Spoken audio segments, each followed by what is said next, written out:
Good evening. I'd like to call to order the City Commission meeting for this, the 8th day of July, 2024 at 6 p.m. Can I have a roll call, please? Yes, sir. Commissioner Dollison? Here. Commissioner Mercer? Here. Commissioner Dantzler? Here. Mayor Pro Tem Yates? Here. And Mayor Birdsong. Here. We will have an invocation by Elder John Holman Sr. of St. Paul Worship Center in Winter Haven. And we'll be led in the Pledge of Allegiance by Vanessa Castillo, Good evening. City Clerk. Please Will you stand pray and with aid. me? Eternal God, we first say thank you for this opportunity. God, we thank you for once again bringing us together to conduct your business. Now, God, I pray for the citizens of this great city. God, for all of our officials, commissioners, the mayor. God, I would that you bless all the city employees. God, I pray that every decision that is made here tonight will be of your will. God, I pray that you will look out for the least of the cities, of the citizens of this community. God, we need your help. We need you to guide us. We need you to intervene. Bless this city. Oh, God, I speak peace. God, I speak that you would continue to have thine own way in all of our lives. Bless this city as we grow together in love. God, I speak kindness, joy, peace. And God, I pray that you will bless each government official. In Jesus' name, I pray. Amen. Pledge allegiance to the flag of the United States of America and to the republic for which it stands, one nation, under God, indivisible, with liberty and justice for all.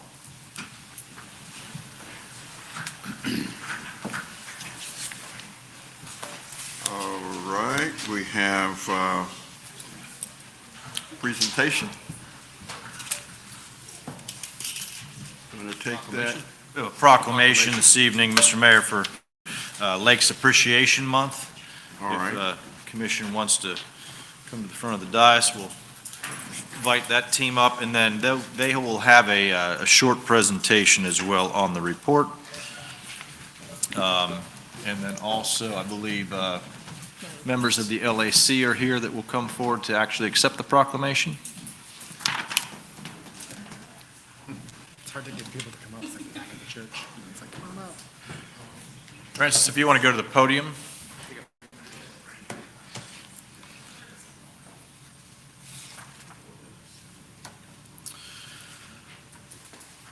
Okay, our proclamation this evening reads, whereas Winter Haven, Florida, as part of a global community, desires to take action to create positive environmental change, and whereas 50 lakes are contiguous to the city of Winter Haven, including the northern and southern chains of lakes, and whereas lakes are an important part of Winter Haven's way of life, providing social, economic, and ecological benefits, and whereas the city of Winter Haven has taken the lead in protecting and restoring water quality to its lakes, and whereas, in working towards a sustainable future for our children, we must also provide them the tools and experiences they need to solve the environmental problems of the future.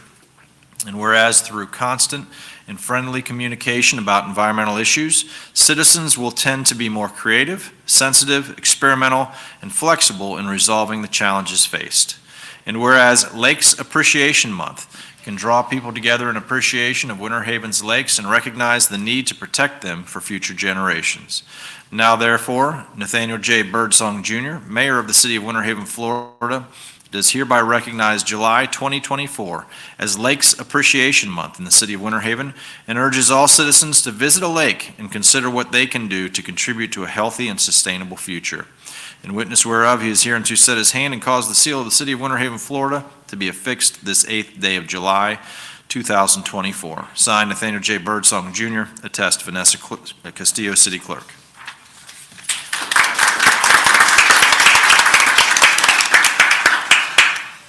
Thank you, Commissioners, very, very much. Lakes Appreciation is a nationally recognized event, but nowhere in this country is it more appropriate and important than in Winter Haven, the chain of Lake City.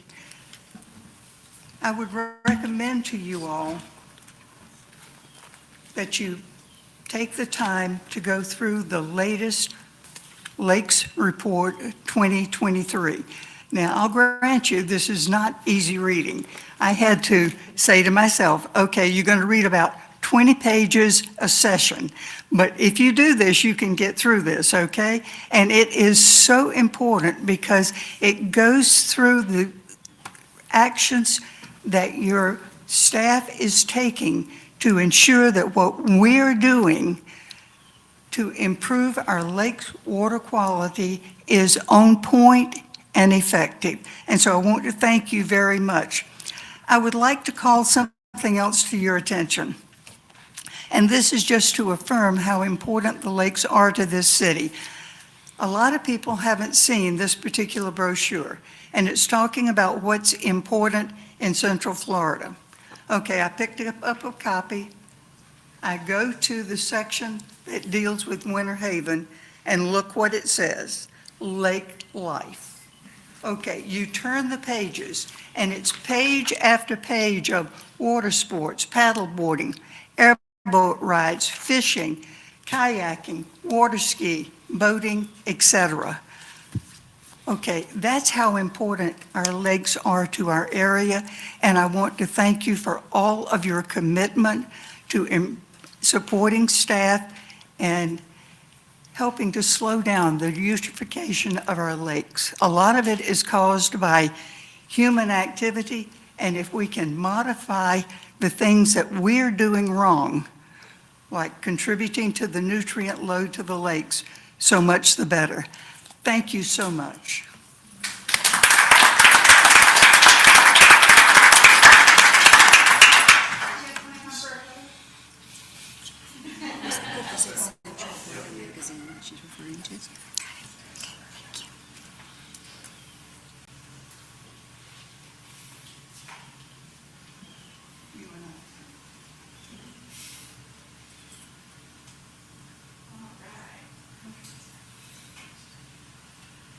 All right, on the count of three. 1, 2, 3.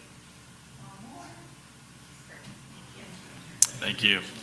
Commissioners, if you want to return to your seats, we're going to invite at this time Brittany Hart, our Public Works Director, to speak a little bit more on behalf of the Winter Haven Lakes Report with assistance from, I believe, Dustin. Before she does, I just want to say to my committee, the Lakes Advisory Committee, I've served on that committee from my entire tenure on the commission. And Frances has been around almost as long. She came on after her late husband was unfortunately tragically killed in a boating accident. But Frances has been one of our mainstays. So my Lakes Committee, I really appreciate you all, and it's my pleasure for us to give the proclamation. All right, proceed. Thank you. Good evening, Mayor, Commissioners. Mayor, we do appreciate your service on the Lakes Advisory Committee. As you all know, that every year, the Natural Resources Division, under the guidance of the Lakes Advisory Committee, provides an annual report with analysis of our local lakes and documents our management efforts. With the annual lakes report, they have detailed specific things in the water quality of each lake, and list strategies that they plan to deploy to improve the quality of those lakes. They always like to say that this document is technical yet approachable, and something that everybody could read to understand better the water quality in Winter Haven. With that, I will let Dustin Everett, our Natural Resources Manager, present the annual lakes report to you all.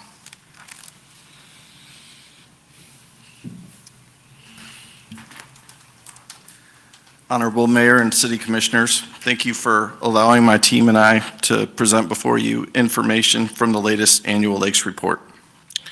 This report can be found online at the City of Winter Haven website, and it gives a thorough and comprehensive review on our lakes and focuses on water quality, hydrology, and ecology. I'd like to start off, though, by introducing our dedicated team. Olivia Husick is our environmental scientist. Annabelle Michelle is our scientific aid summer intern. Devin Moore is our senior environmental scientist. Mary Thornhill is our natural resources specialist. And Savannah Winstanley is our ecosystem and asset analyst. Together, we have worked diligently to monitor and improve the water quality in our lakes.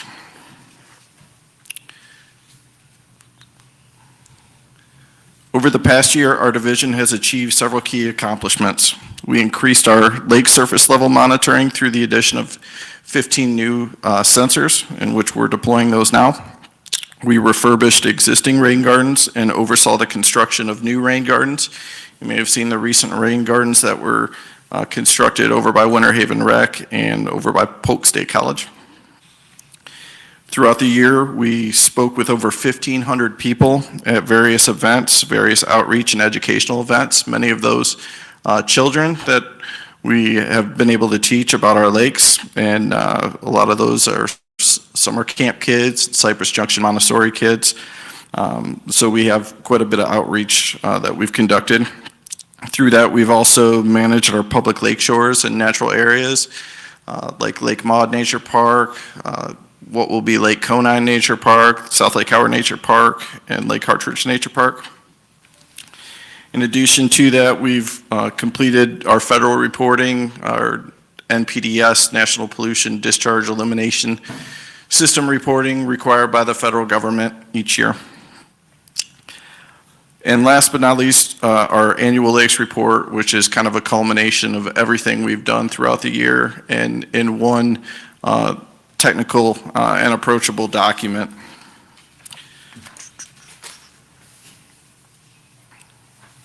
So in looking at the annual lakes report, it provides a broad outlook on the health of Winter Haven's lakes. The report evaluates water quality, hydrology, and ecology to prioritize management practices and ensure the sustainable use of these natural resources. This approach helps us to maintain and improve the health of our lakes. Water quality is a critical aspect of lake health. We assess it using metrics such as chlorophyll A, total nitrogen, total phosphorus, and water clarity. In the last year, many of our lakes showed significant improvement from previous years. Hydrology focuses on the route water takes through our environment, including surface water and groundwater levels.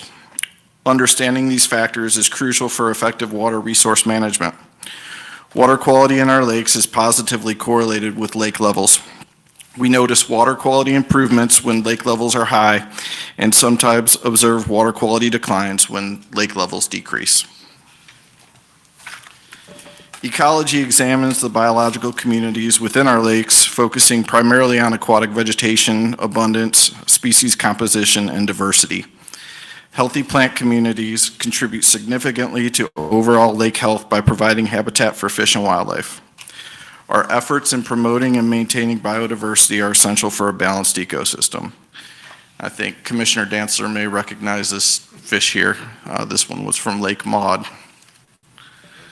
Did you catch him with a line and a hook? Big fish. That was caught with electrofishing with FWC. Redneck fishing. So looking at lake health metrics, we evaluate lake health using a variety of metrics across those three categories that I just went over: water quality, hydrology, and ecology. Each category encompasses several key indicators that provide a comprehensive view of lake health. These metrics go together to form our lake health score, which guide our management practices and help us prioritize our efforts. The report identifies some lakes that are impaired or have declining water quality. The lake with the lowest health score was Lake Idle, and our division recently completed an alternative restoration plan, which was approved by this commission and accepted by the Florida Department of Environmental Protection to help outline and pursue water quality improvement projects in the Lake Idle Basin. This year's best lake, Lake Buckeye, was highlighted for having the best water quality thanks to its excellent water quality metrics and healthy vegetation community. Close behind that was Lake Daisy and Lake Winterset. These lakes serve as benchmarks for our continued efforts to improve all of our lakes. This presentation has barely scratched the surface on what is contained in the annual lakes report. The actual report is over 200 pages, as Ms. Francis said, and contains information about every single one of our public lakes here in Winter Haven. It is available in PDF and interactive formats on the city website, and a hard copy has been provided to each one of you in your mailboxes. With your continued support, our Natural Resources Division will continue to monitor our lakes and implement ways to improve water quality. Thank you, and I will stand for any questions. Yes. So I'm going to put you on the spot here, Dustin. Think to Lake Lulu, okay? And I noticed that didn't make the top 10 as far as the worst lakes, right? That one's come a long way, and I don't expect you to totally remember, but I can remember the day when Lake Lulu always had the record for being the worst lake in the chain, and it's not now. And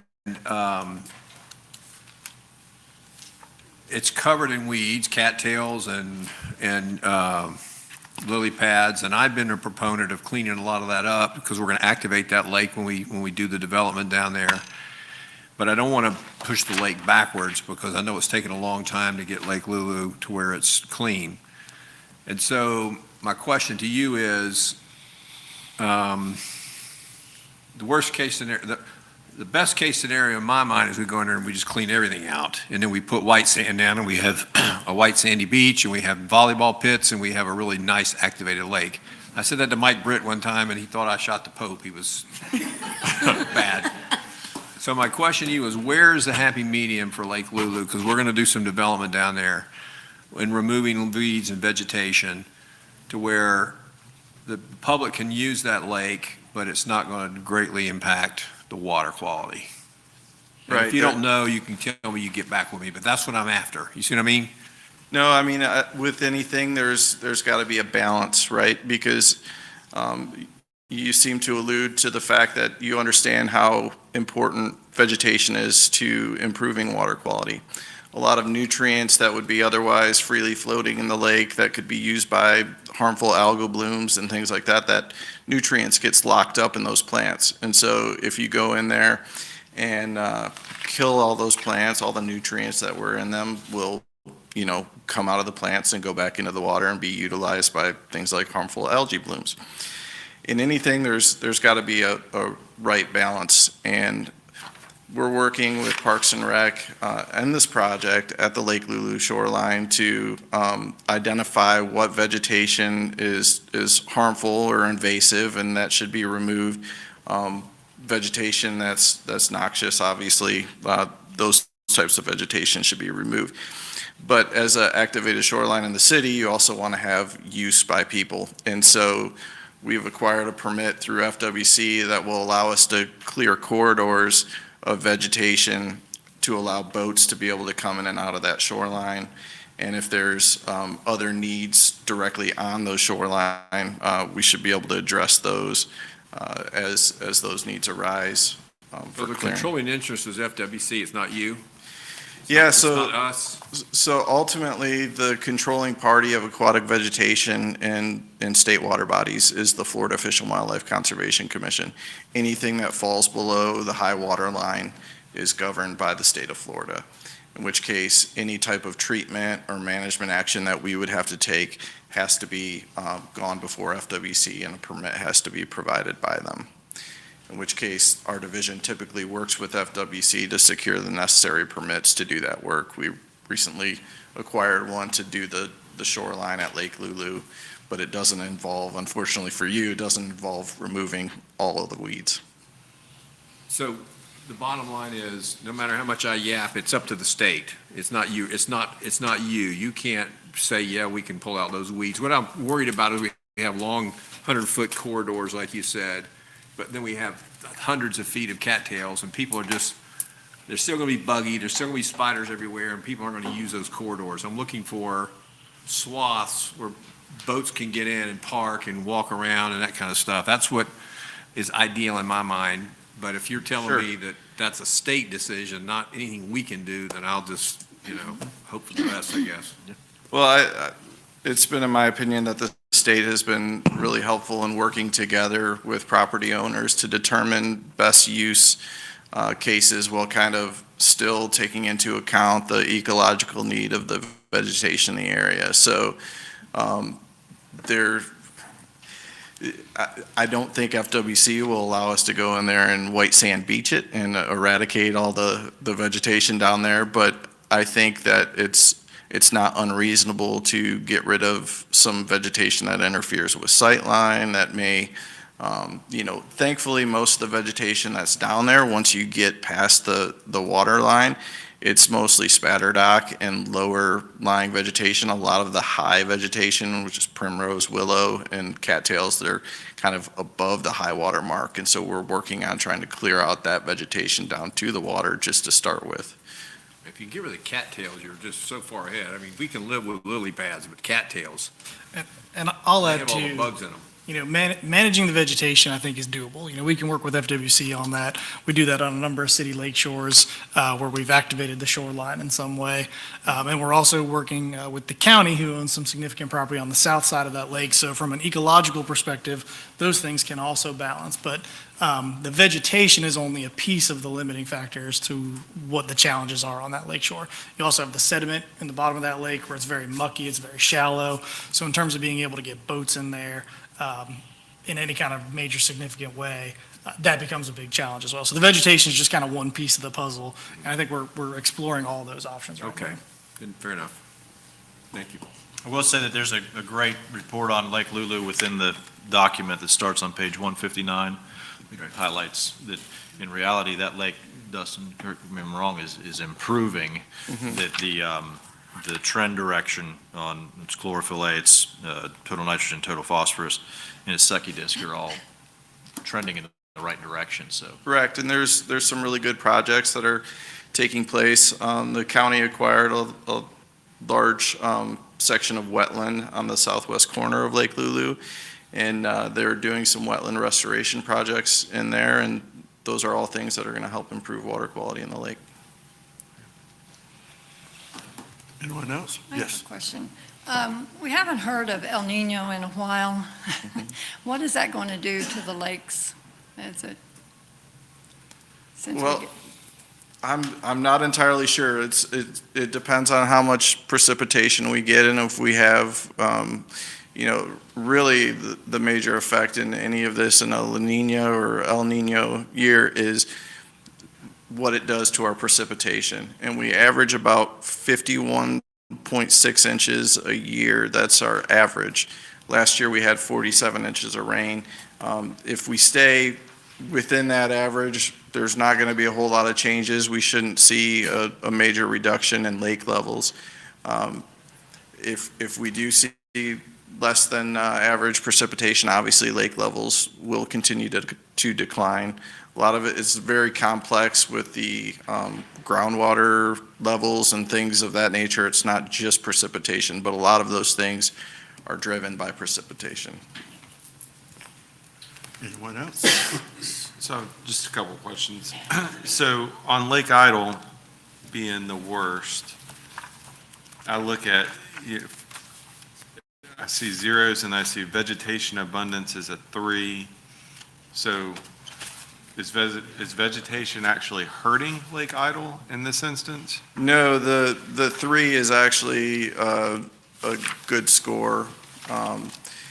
Zeros are the bad score. So your final score is going to be kind of like 0 to 3. And I think Lake Idle was a 0.5, which is the lowest score of any other lake. And so that vegetation was actually bringing the score up. Gotcha. So I know one of the biggest challenges for our area is kind of all the lakes kind of talk to each other or flow to each other, right? Sure. Back and forth. So Lake Idle flows out to the best lake, which is Lake Buckeye. Yeah. So what are the concerns there that, So, ultimately, having less than optimal water quality going to a lake that has better water quality, it's the optics of that, right? Or like, oh, well, that would reduce the water quality in Lake Buckeye. There's probably, I'm not entirely sure how it's flowing right now. My guess is that there's not much flow that's going on between Lake Idle and Buckeye at the moment because lake levels are down, and that probably only happens during times of really high water like what we experienced during Hurricane Ian. The other thing is that I would like to point out is that a lot of Lake Idle's problems it's within the lake itself and not necessarily the water. It's the mud and the things that, the decaying vegetation that's down on the bottom of the lake that kind of feeds the nutrients into the water. But as that water goes downstream and dilutes into Lake Buckeye, its effects would probably be negligible because it's not the detritus and other stuff that's in the lake that's going downstream with it. It's just the water. And does this, this doesn't happen really overnight. Idle's always kind of been on the lower end of the spectrum. Is that primarily due to the surrounding citrus groves that at one time were there and that kind of flowed down and everything went into Idle? This took years to. Sure. There's probably a really big historical context to it that I'm not even aware of. The orange groves certainly didn't positively impact the lake being there. Some of our stormwater inputs through time have probably degraded the water there as well. It's a small lake, a very small basin, and it receives a lot of stormwater from that neighborhood and the north there. And so that's probably negatively impacted water quality over time. And that's why many of the projects that we're coming up with in that neighborhood and in that basin are looking to improve our stormwater input going into the lake. And then additionally, we have some projects that we've proposed and are seeking grant funding for that is going to look at inactivating the nutrients that are within the muck in the sediment. The very best thing that you could do at Lake Idle would be to have a multi-million-dollar dredging project to go out there and just take all the mud and everything out. And it's very difficult to get the amount of funding that would be needed to do that. Although, we've applied for grants and opportunities and sought funding in the past for dredging projects elsewhere in the chain. And certainly we'll be looking at doing what we can to improve Lake Idle. Was there an incident that occurred on Lake Howard recently? Overflow of some sort, or? Yes, there was I believe there was a overflow this weekend, a negligible amount overflowed on somewhere along the north side of Lake Howard.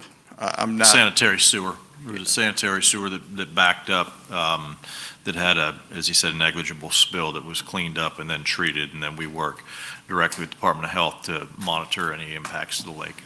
Coincidentally, I think somebody dumped a box of chicken or something too on the shoreline of Lake Howard. We saw that on Facebook. Yeah, I don't know what was going on there. It was a coincidence, I assume. It wasn't. It was opposite ends of the lake, so hopefully not connected. Somebody was gator hunting or something is what it looked like. But Yeah. the last question I had is kind of piggybacking to what Commissioner Dantzler was referring to. So as we move forward with the projects of Chain of Lakes Park, in working with the FWC, how long does that process take? Like, when we make the ask, is that months down the road? Is that, how far?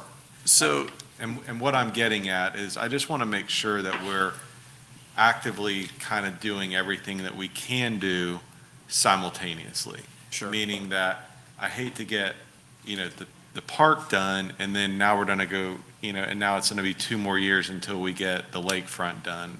If we can do something simultaneously, I hope that we can achieve that. So here's what I can say about that is FWC, the only thing that they control is the timing of permits and that kind of thing. FWC is not going to be the one coming out here to do the work of managing the vegetation themselves. The only times that they typically do that is in like really large cases of exotic vegetation, hydrilla, treatments, things of that nature. So managing for small projects, essentially they will give the city approval to move forward with specific management actions, and then it's the city's timeline to be able to move forward with that. And so I have been working with Andy Palmer and Dave Carter, specifically looking at that project and looking at ways where we can implement some plant management strategies and have the shoreline really cleared out by sometime this fall.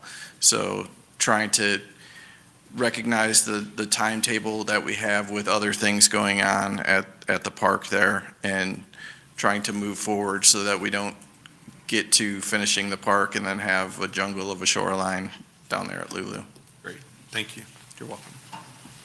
Anybody else? Yes, go ahead. Tracy.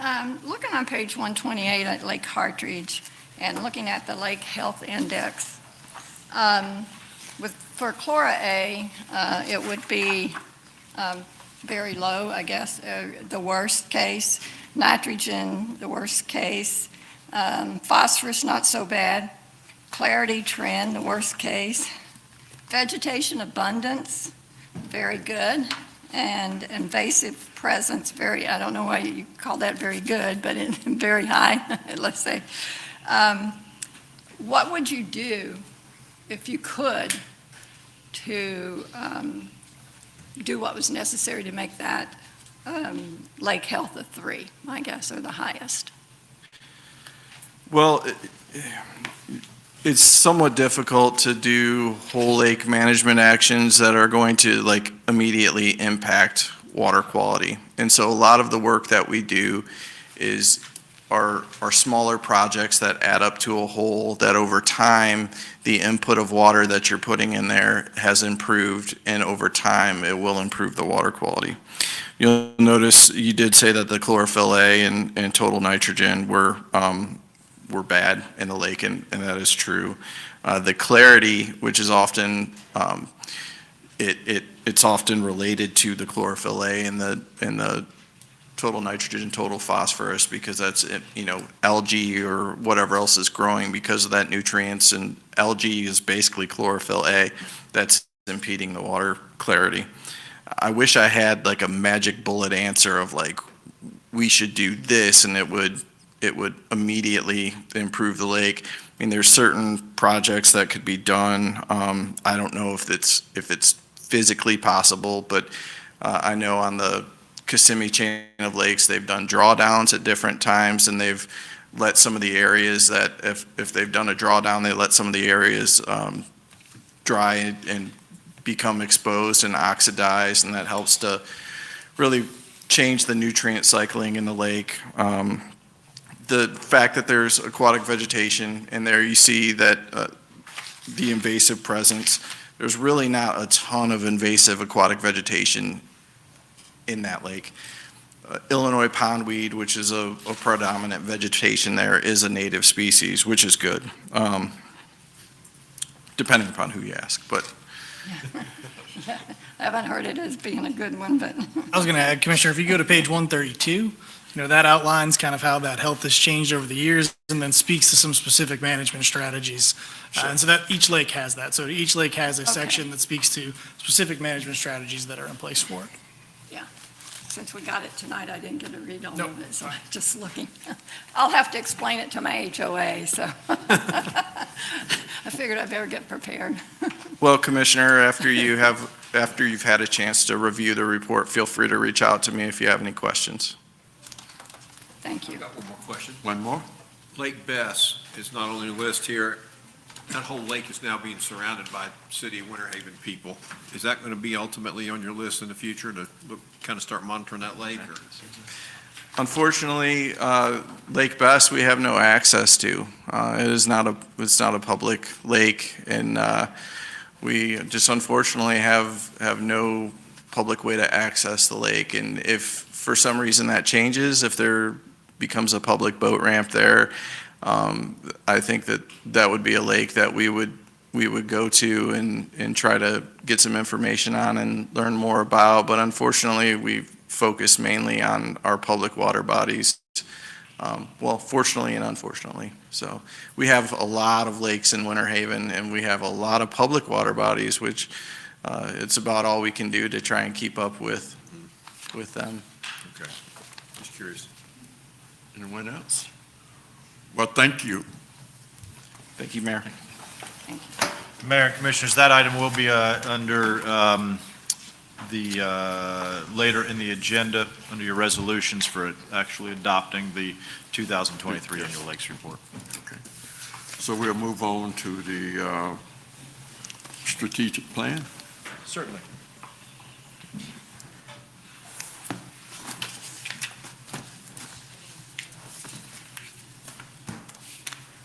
So I joked with MJ at the dais that what a joy it is to have to follow, some of the smartest people in the organization that get up and talk about all this data in detail and all the scientific aspects of it. So hopefully this report will be as impressive, perhaps not as technical. So with that, my intent this evening is to provide you an update on our strategic planning effort.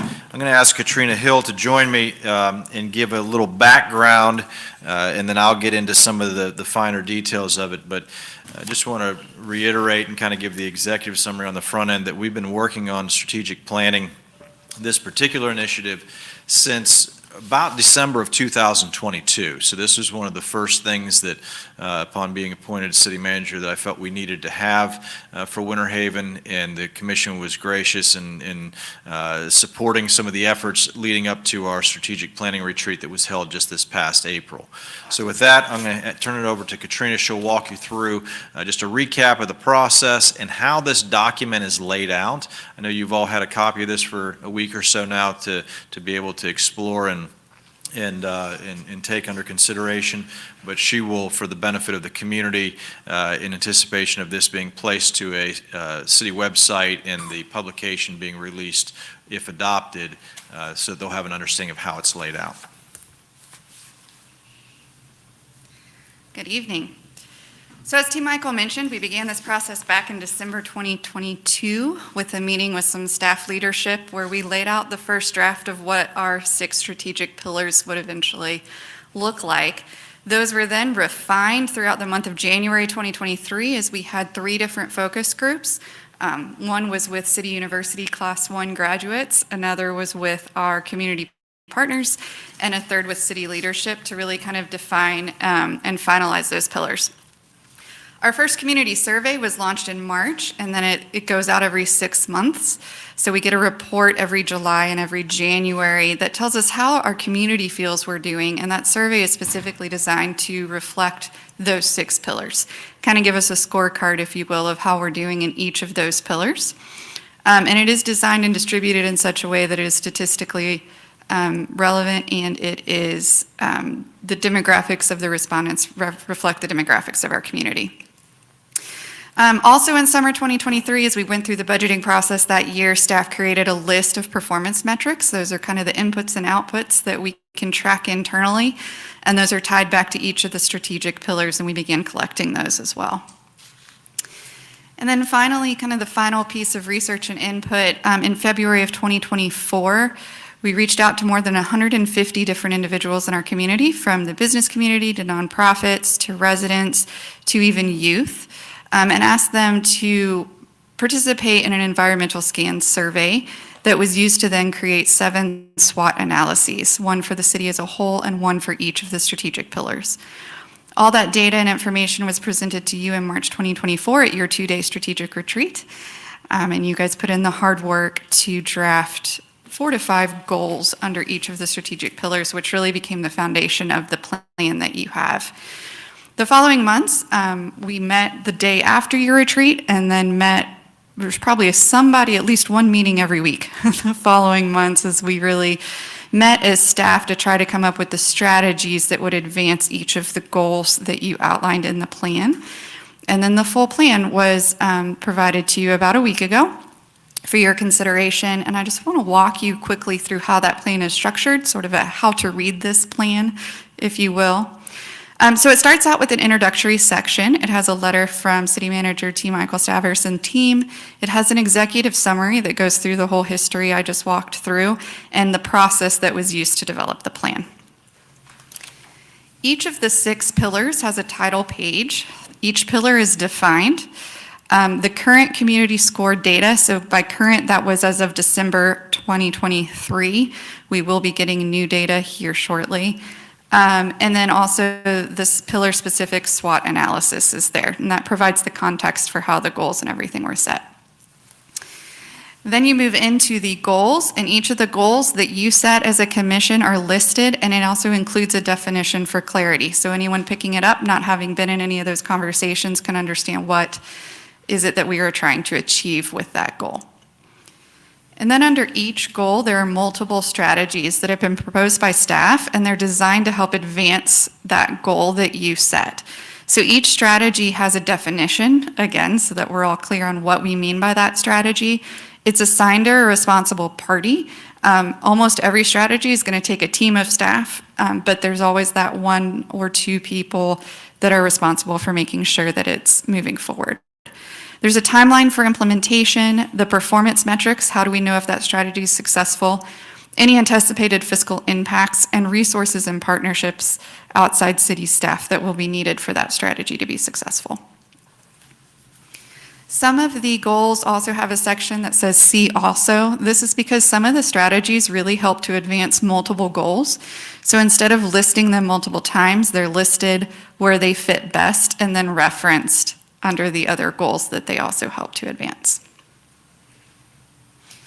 And then finally, some of the goals have additional metrics. So if a metric would really help us track our progress on that goal, but doesn't necessarily fit under a specific strategy, because there are things we do day to day as staff that maybe aren't listed in the plan, then those metrics are still listed there, so you have a complete view of all the metrics that we will be tracking throughout the year as staff.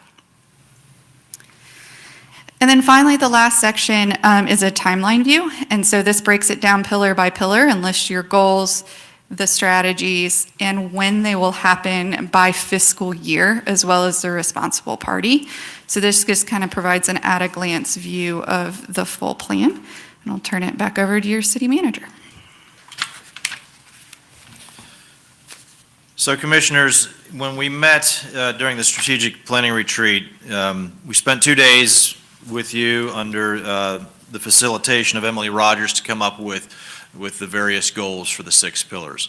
You created 25 individual goals that are divided up amongst those 6 pillars. As Katrina had mentioned, staff immediately started the day after. We said goodbye to you on Thursday, and at 8 o'clock Friday morning, they were across the street in Norm Mayo Hall to begin the process to identify what are the things that we need to do to make that goal a reality over the next 5 years. That resulted in 116 action strategies.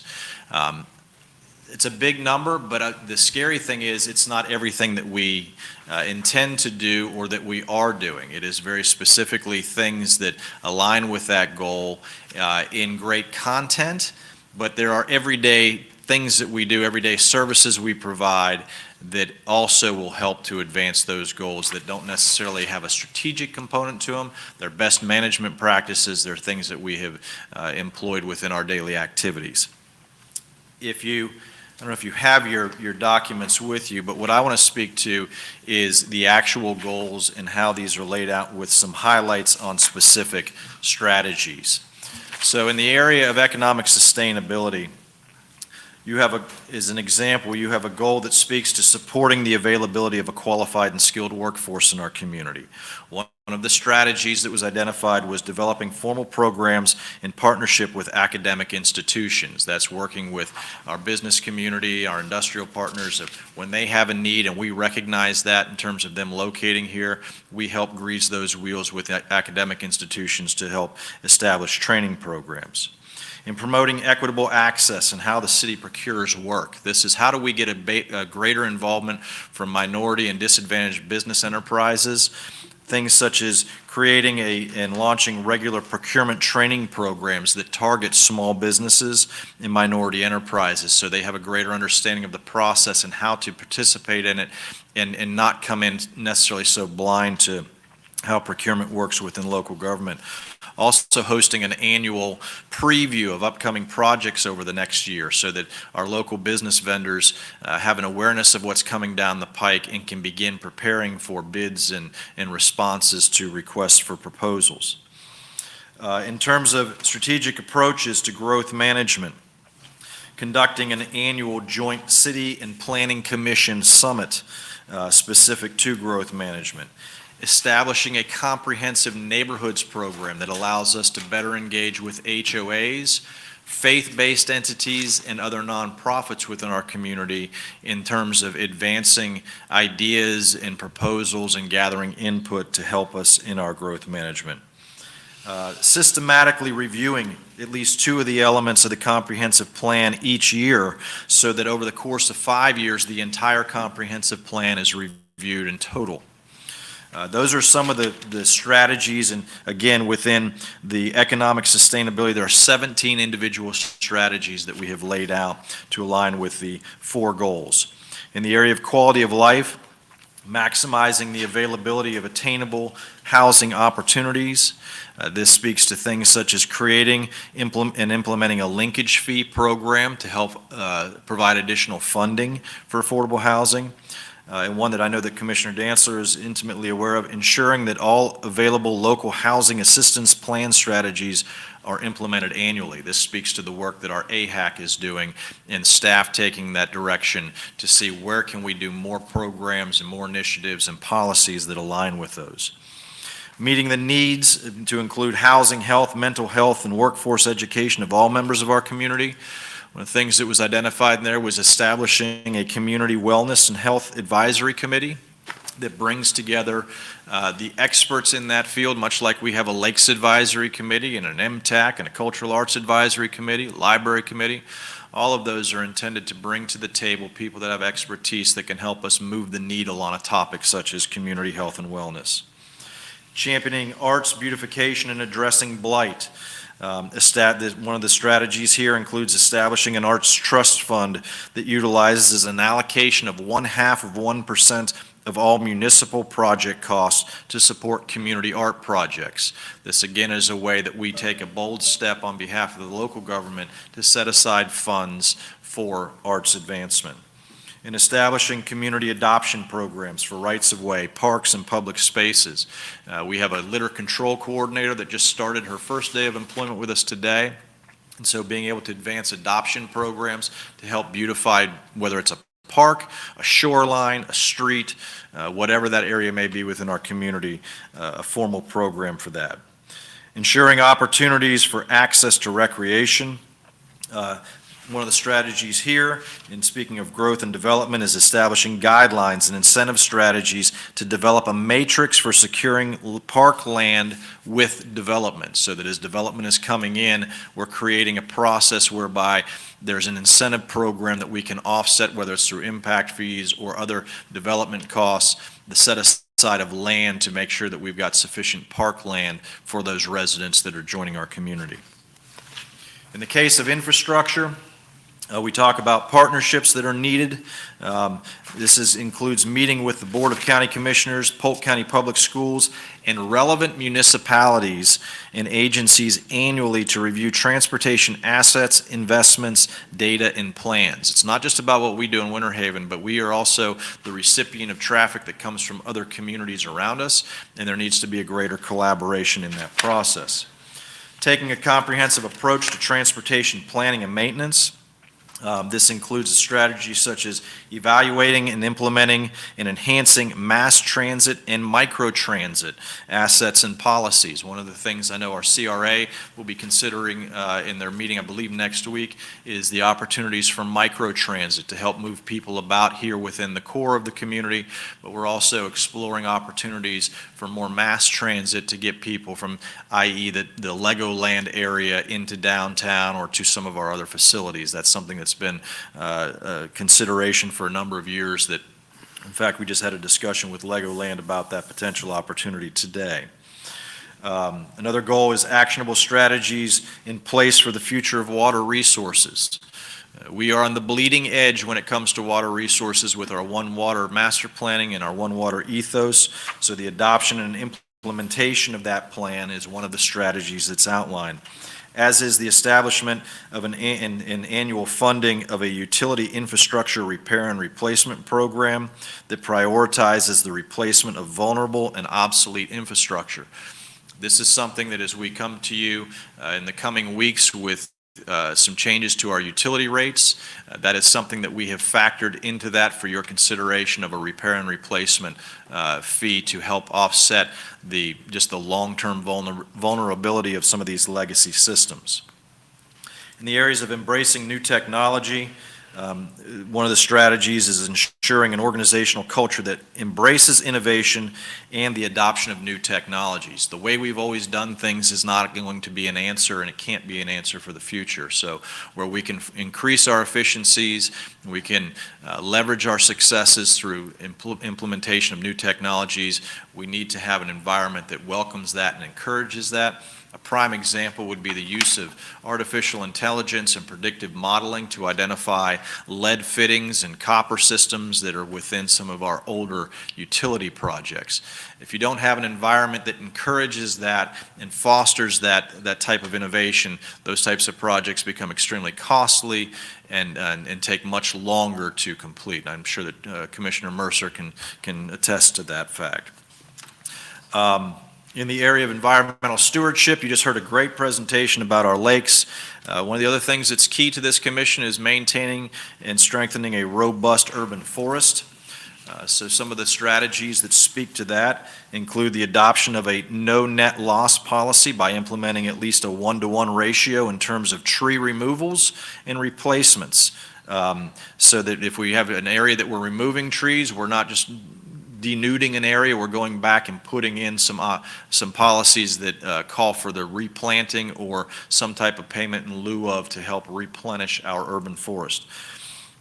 Review and updating of our relevant sections of the code to further protect and enhance the urban forest. Another goal is leveraging partnerships to ensure a clean environment. One of the strategies that aligns with that goal is the development and implementation of a litter and dumping mitigation plan. As I mentioned, we have a litter coordinator that's came online today. One of the other issues we wrestle with, which you've mentioned, somebody dumped a box of chicken on the lake shore. Well, they dump a lot worse things in other areas of our community. So having a mitigation plan to help identify and respond and prevent those things is something that we've identified as a need. Monitoring our lakes and implementing proactive strategies. So the strategy here includes the inventory and development of strategies to address legacy stormwater systems and discharges that negatively impact local water bodies. A lot of great discussion about what is causing some of the harm within our lakes. It's not just what's within our lakes, but it's what gets to our lakes through some of those legacy stormwater systems that need to be improved. Also ensuring equitable access to natural amenities. This includes exploration of non-motorized watercraft concessionaires on city properties, so bringing into the fold opportunities for people to rent kayaks and paddle boards and paddle boats and those types of things within some of our parks to further enhance the outreach and education and awareness of our lakes. And then also encouraging and incentivizing lake access within private development. So if you have a development that occurs upon a lake shore, working through incentive packages and strategies that will help foster development of recreational amenities that take advantage of that lake body and also create a recreational asset for the residents there. That can be in the form of docks and fishing piers and vistas and just green spaces along our lakes. Finally, actually two more to go here, the issue of community safety. As you know, this is a priority within our community. It's something we score very highly in at the same time. Protection of our technological resources. So one of the strategies here is establishing a data business continuity plan for all of our departments. What happens if the data system goes down? How vulnerable are we to data loss and disruption? And how quickly can we spin things back up if we have to relocate our data systems to accomplish our mission in a way that we don't do it today? If we had failures within our servers, within our technology infrastructure, what is the means to be in place to make sure that we don't have a drop in service? Ensuring the ability to meet service demands as the population grows. That's another one of our community safety goals. So conducting an annual service demand assessment for infrastructure and service deployment across all departments. so that we know as our community grows, what is the vulnerability of technology, what is our ability to respond to police, to fire, what are our assets within code compliance to ensure a clean and healthy, safe community, that we do an annual assessment of that. Strengthening how our citizens feel about safety was another goal that the commission had set. So one of the strategies identified within that is creating a quarterly community safety assessment program, with each quarter focusing on a specific high priority area. So this may be looking at, say, Northwest Winter Haven in this quarter and identifying what are the safety challenges specifically within that area. The challenges are different from one neighborhood to the next and from one quadrant of the community to the next. So really sitting down and focusing on that and taking somewhat of our neighborhood initiative approach of pulling together a number of partners to tackle that in a very collective, coordinated, and collaborative way. And then finally, the goal within, the fourth goal within community safety was embracing community safety best practices. There's 6 different strategies that align with that, but one of them is the development and annual updating of a continuity of operations plan to assure the capability exists to continue essential functions and services in response to a comprehensive array of potential emergencies or disasters. So we think about comprehensive emergency plans or COOP plans, continuity of operations. If you were to have a storm come through that takes out one of our major facilities, what is our continuity of operation plan for that? A lot of that stuff is contemplated. We need to have formal plans in place that specifically identify how do we tackle that. Again, in talking with the new president of Legoland today, that was really interesting to hear from the amusement park industry some of the things that they're doing for continuity of operation planning now. Finally, the last pillar is the responsible government pillar.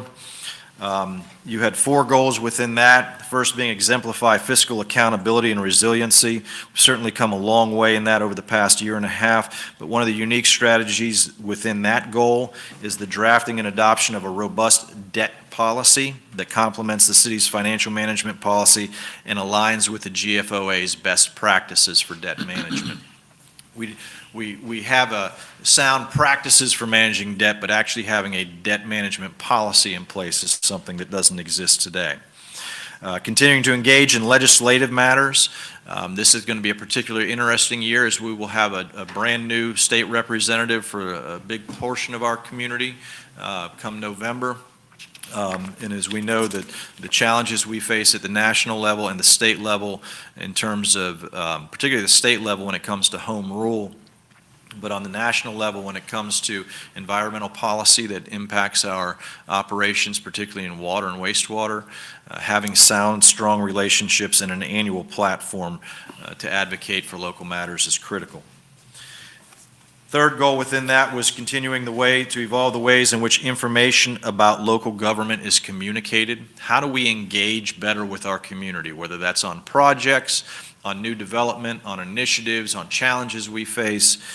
A lot of different strategies speak to that, but within this, one of the things that we've learned, and I think we've done extremely well on through the Winter Haven Recreation and Cultural Center project, is the communication and engagement with the community on that project, and that has become, I think, the framework for a best management practice for all projects we do going forward. If we can replicate that effort on every project, our ability to engage the residents improves significantly. We also speak to establishing a community outreach program that includes yourselves as elected officials to visit each quadrant of the city annually and deliver relevant updates.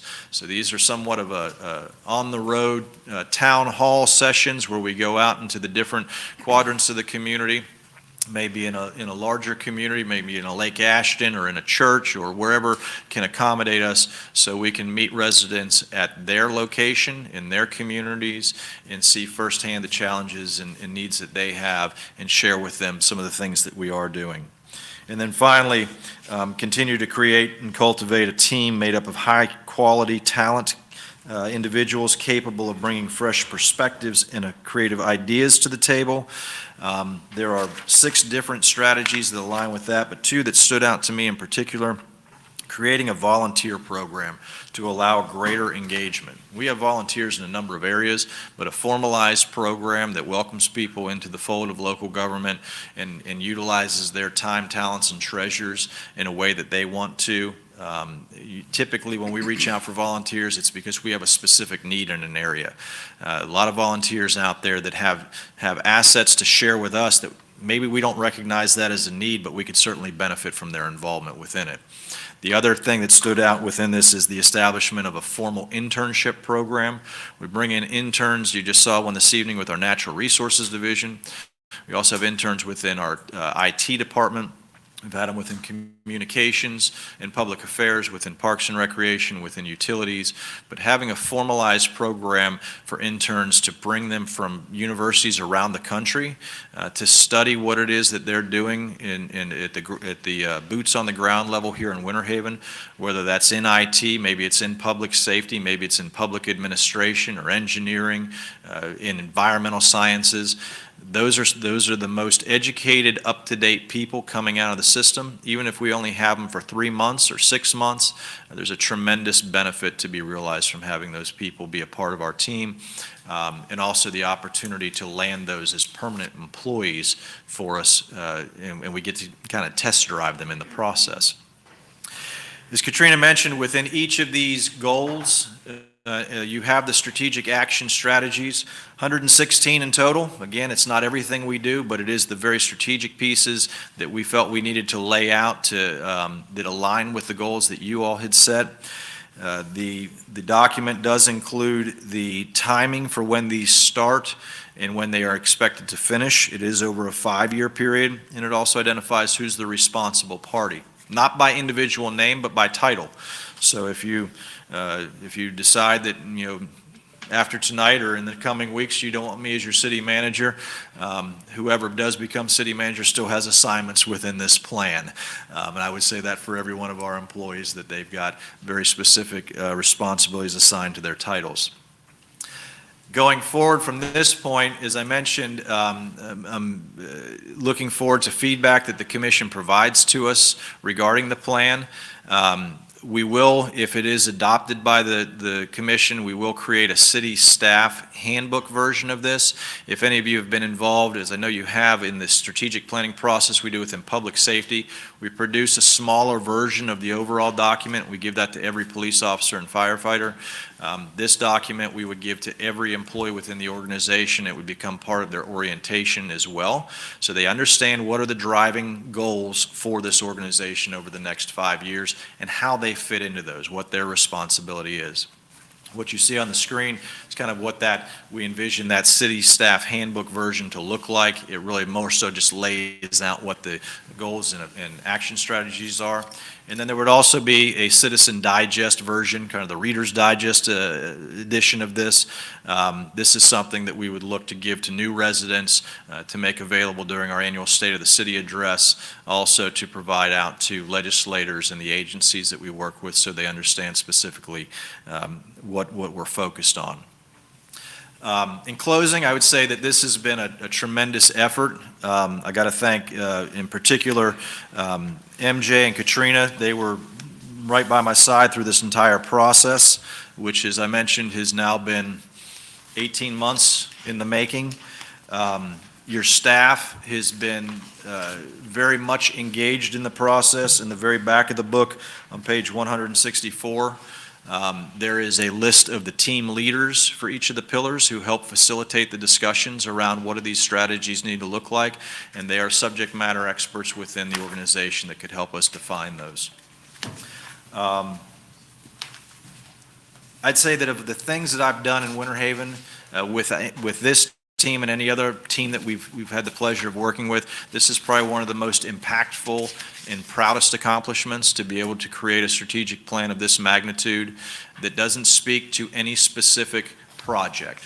There's no bright, shiny thing that we hang a plaque on or that we cut a ribbon on. It is 116 individual steps towards achieving the greatness that we know Winter Haven can have. So with that, I will gladly stand for any questions, as will my staff, and we are happy to take your feedback. Questions? First, I'll just commend everyone involved in this project. This will be, as you mentioned, I mean, it'll just be years to come that hopefully that this document is referred back to and built upon as the city continues to grow.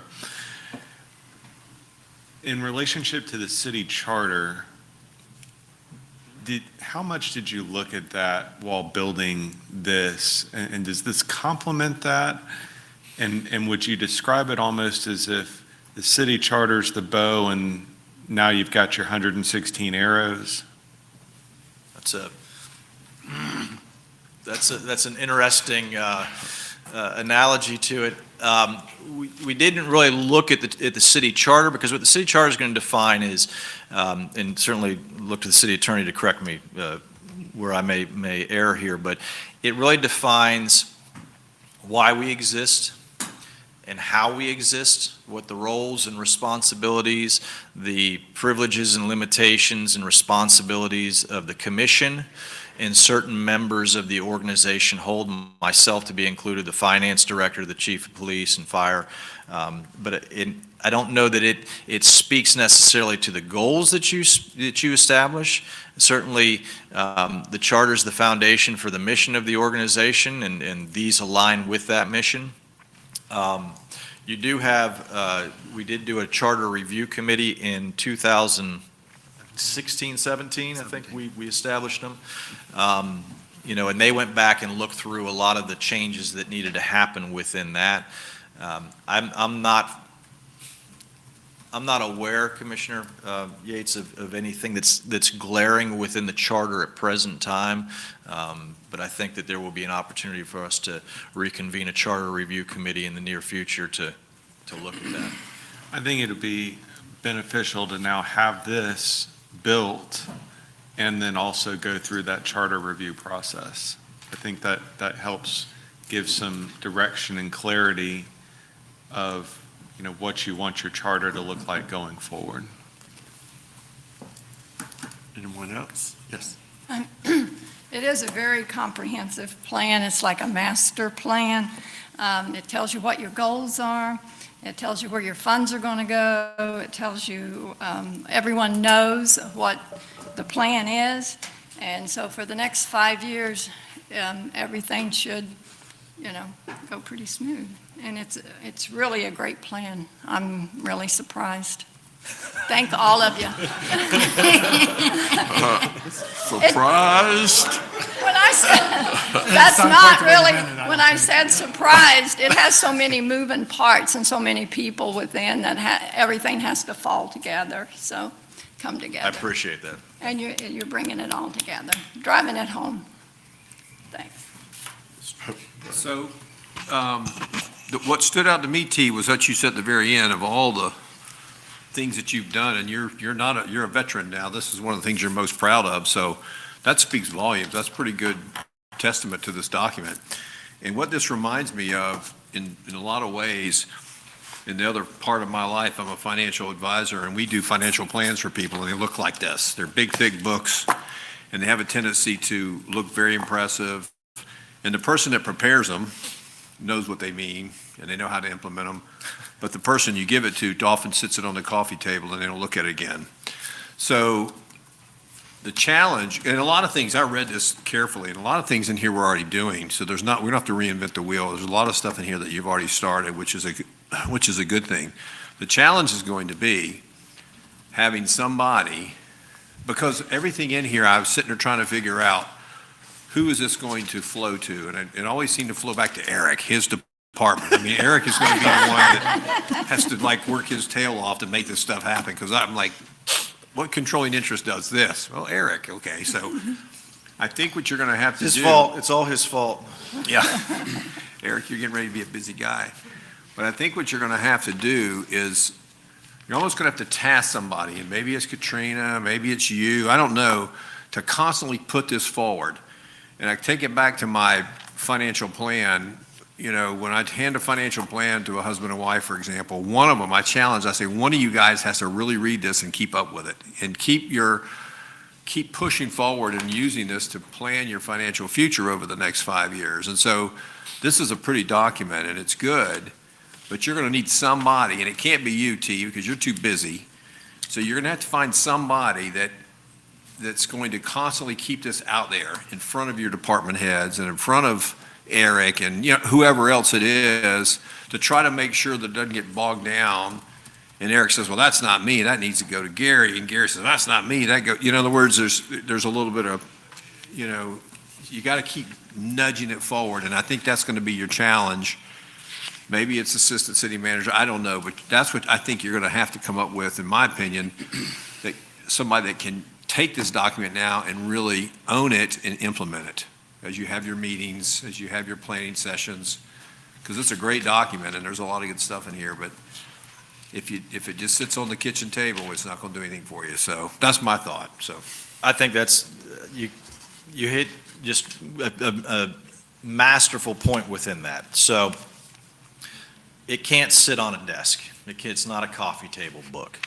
The fact that we are already looking at how do you make this a document that can be provided to the citizens? How do you make this a document that is provided to every new employee? Some of the strategies we have to stay on top of it, and it's not one person, although I can tell you that for me, I'm going to be very intentional about demanding from staff that they stay ahead of the game and up to speed on what these items are. Things that will come to you if it is adopted, your fact sheets will have a new section that will speak to strategic plan alignment.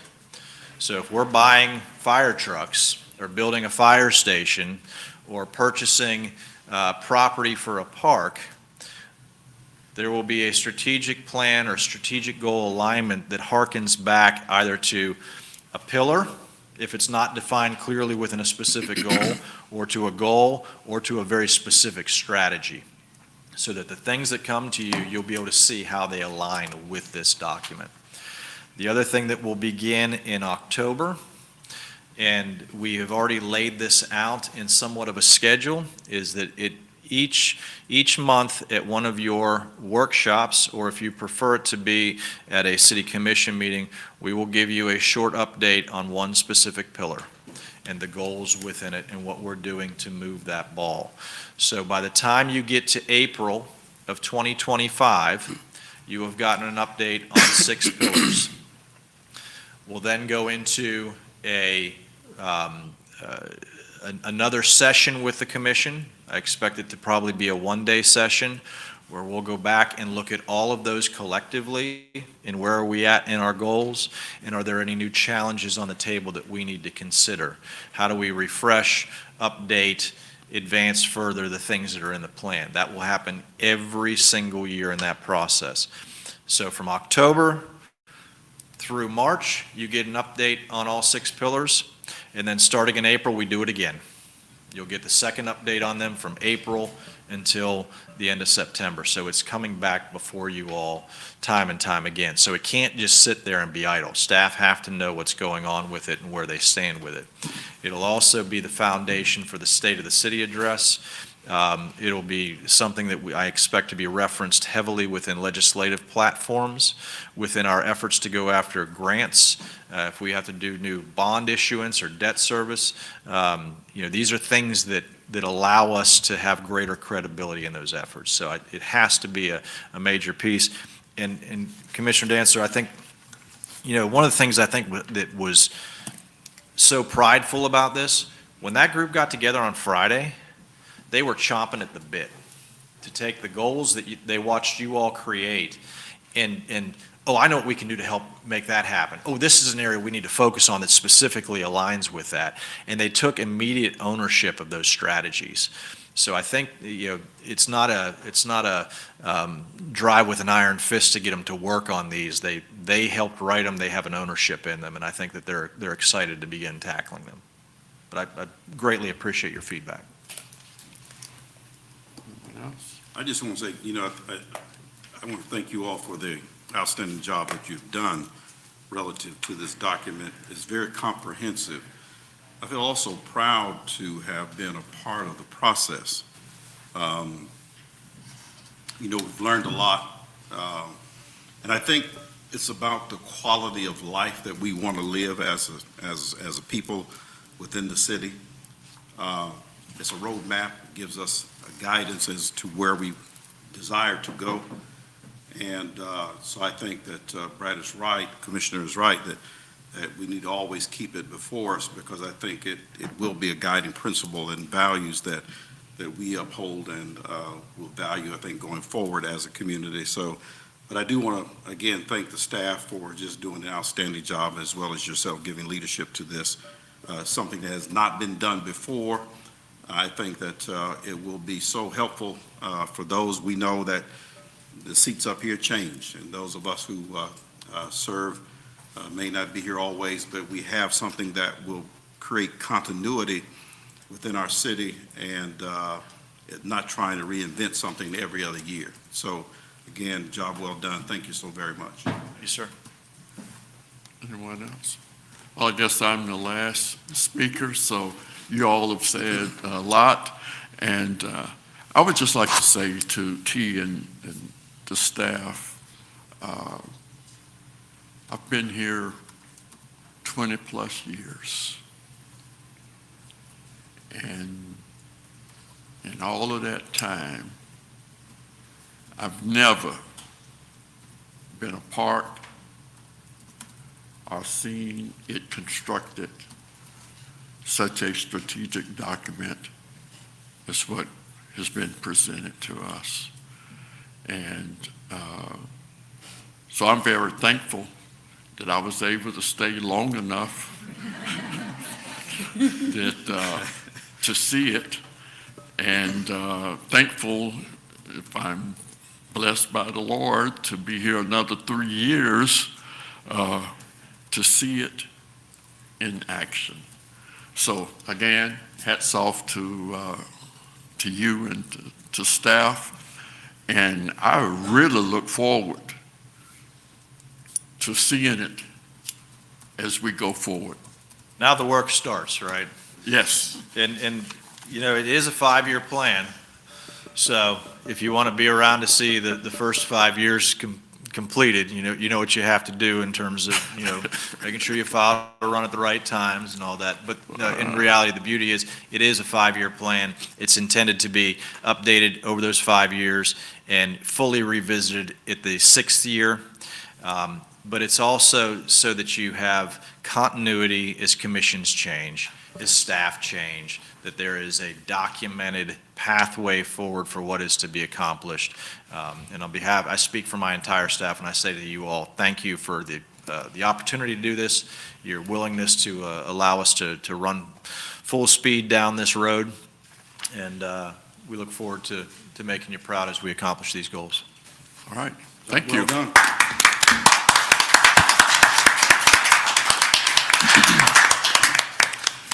All right, we have no developments of notes. Minutes of the June 10th and June 24th meeting. Entertain a motion. Mr. Mayor, Yes. motion to approve June 10th and June 24th, 2024 regular city commission meeting minutes. All right, I will close the commission meeting, open the public hearing. Anyone from the public would like to speak to the minutes may do so at this time. Seeing none, close the public hearing, we open the commission meeting. Is there any discussion? All those in favor of the motion, let it be known by saying aye. Aye. Aye, opposed by the same sign, hearing none. The minutes are adopted. We have no comments from the audience that have signed up, but if someone came in and didn't sign up and would like to address the commission, you may do so at this time. All right. Seeing none, we'll move on to ordinances second reading. We have none, so we move right into, did I miss one? No, you're good. You're good. Oh, the way y'all look, like I was saying. Okay, consent agenda. Mayor, if I may offer a comment, it would be appropriate to pull item 10A. Okay. We have modification to that to review with the commission. But the other two items, 10B and 10C, if you're so inclined to approve those. Mr. Mayor, Yes. motion to approve items 10B and 10C of the consent agenda. All right. We have a motion. I will now close the commission meeting, open the public hearing. Anyone wishing to speak to 10B or 10C may do so at this time. Seeing none, I'll close the public hearing. We open the city commission meeting. Is there any discussion? All those in favor of the motion, let it be known by saying aye. Aye. Opposed by the same sign, hearing none. 10B and C are adopted. Resolution 11A. Would you read by title only, City Attorney? Thank you, Mr. Mayor. Resolution R-24-30. Hang on, before we jump to the resolution, if we can go back to 10A, we do have action on 10A, but it just needed to be discussed, Mr. Mayor. Oh, okay. Yeah. I thought you wanted to pull it. No, sir. So what, 10A, if I may, this is pertaining to the Planning Commission. There are 3 seats that are open for appointment on the Planning Commission. As you know, this is a 9-member commission that is appointed by the City Commission for 3-year terms. Terms for seats 1 and 9 on the Planning Commission are up for renewal. And these are held by David Lane and Craig Fuller. They had both expressed interest in being reappointed to serve. And additionally, Jennifer Fasking of seat 4 had submitted her resignation from the Planning Commission upon there being a appointment to her seat. Staff had advertised for the positions, reviewed the applications that were received, and had initially done a recommendation to appoint Rick Hemingway to seat number 4, Craig Fuller to seat number 9, and the other appointment was of Jason Birdsong to seat number 1. And upon further review of state statutes, this is, again, my compliments to the city attorney and his team for making sure that, everything we're doing meets our ethical standards, both locally and at the state level. Identified a state statute that gave us reason to not be able to appoint Jason Birdsong. That has to do with the fact that with Mayor Birdsong being a part of the body that makes that appointment, that is prohibited within Florida statutes. So at this point, we would like to recommend appointment of Rick Hemingway to seat 4 and the reappointment of Craig Fuller to seat 9. And staff will go back and review applications again and bring forward a separate action item for the appointment of seat number 1. All right. So I'll offer to the city attorney if he has any further comments to that. Nothing further to add. You've said it very well. Entertain a motion. Mr. Mayor, Yes. motion to approve appoint Rick Hemingway to seat number 4 and reappoint Craig Fuller to seat number 9 of the Planning Commission. Thank you. I will now close the commission meeting, open the public hearing. Anyone wishing to speak to this item may do so at this time.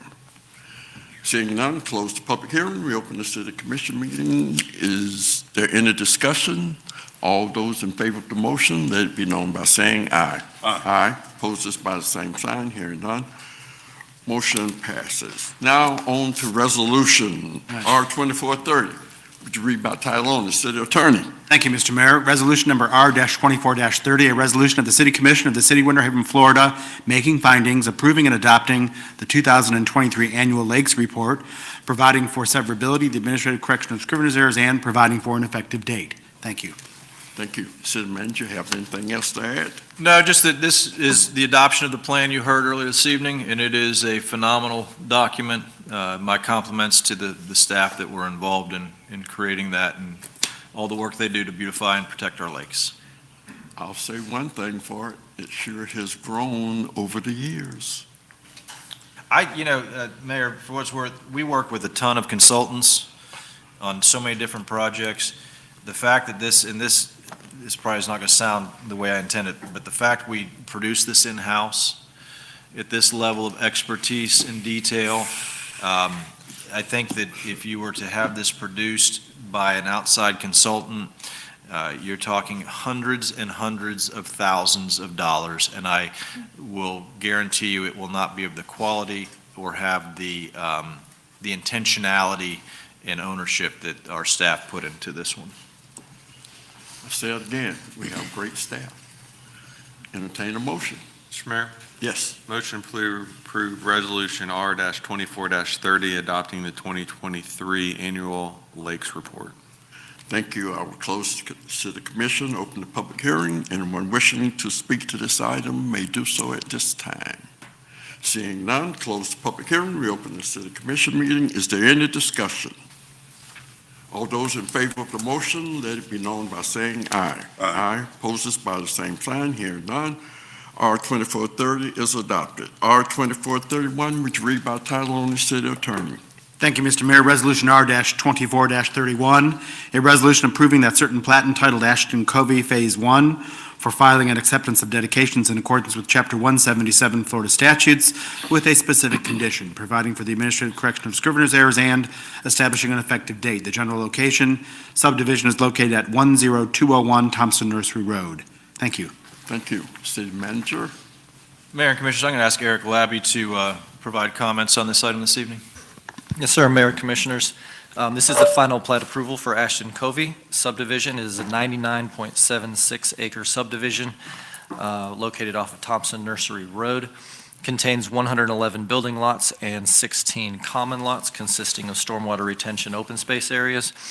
The internal roadways will be private within 50-foot rights-of-way and will be dedicated to the Ashton Covey Homeowners Association.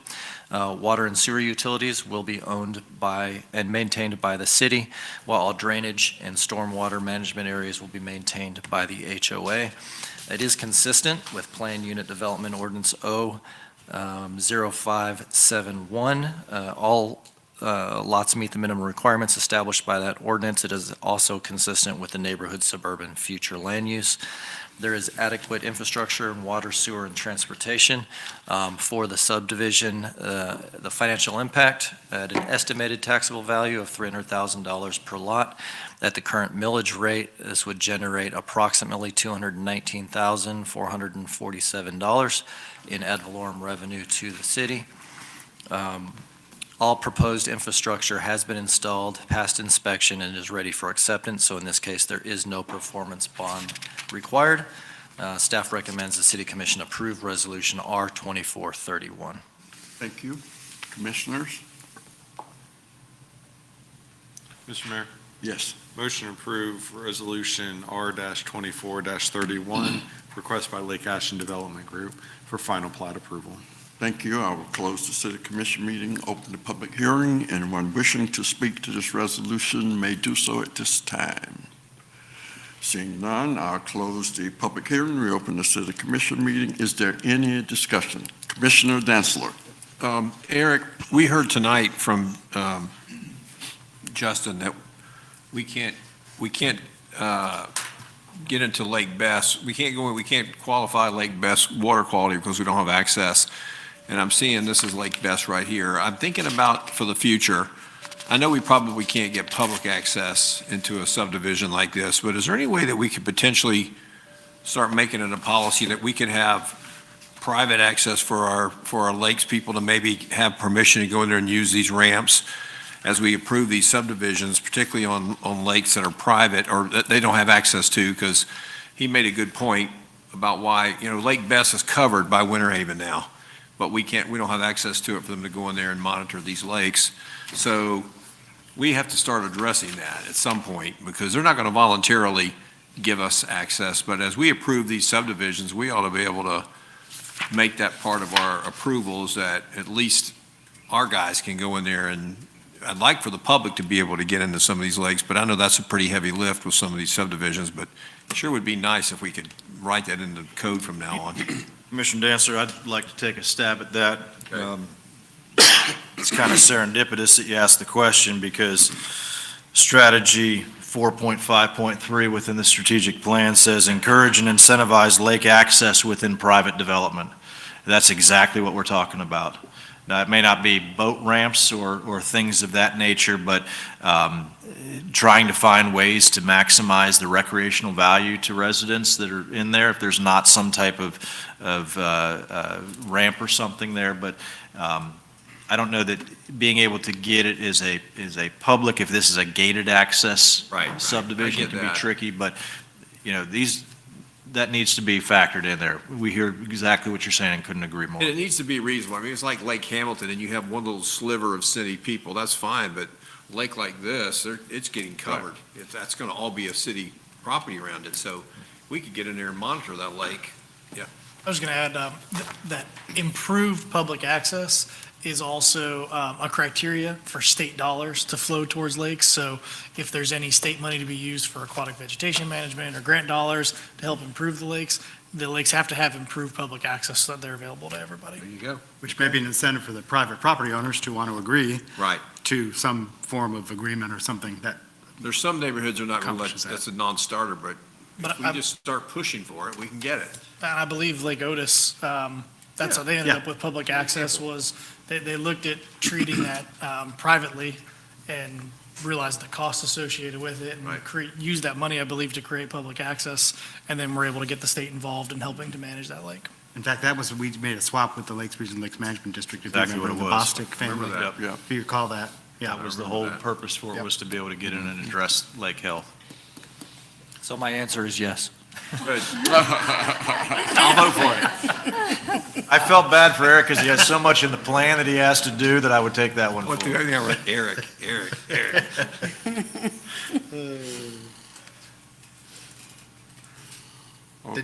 Did you take a vote yet?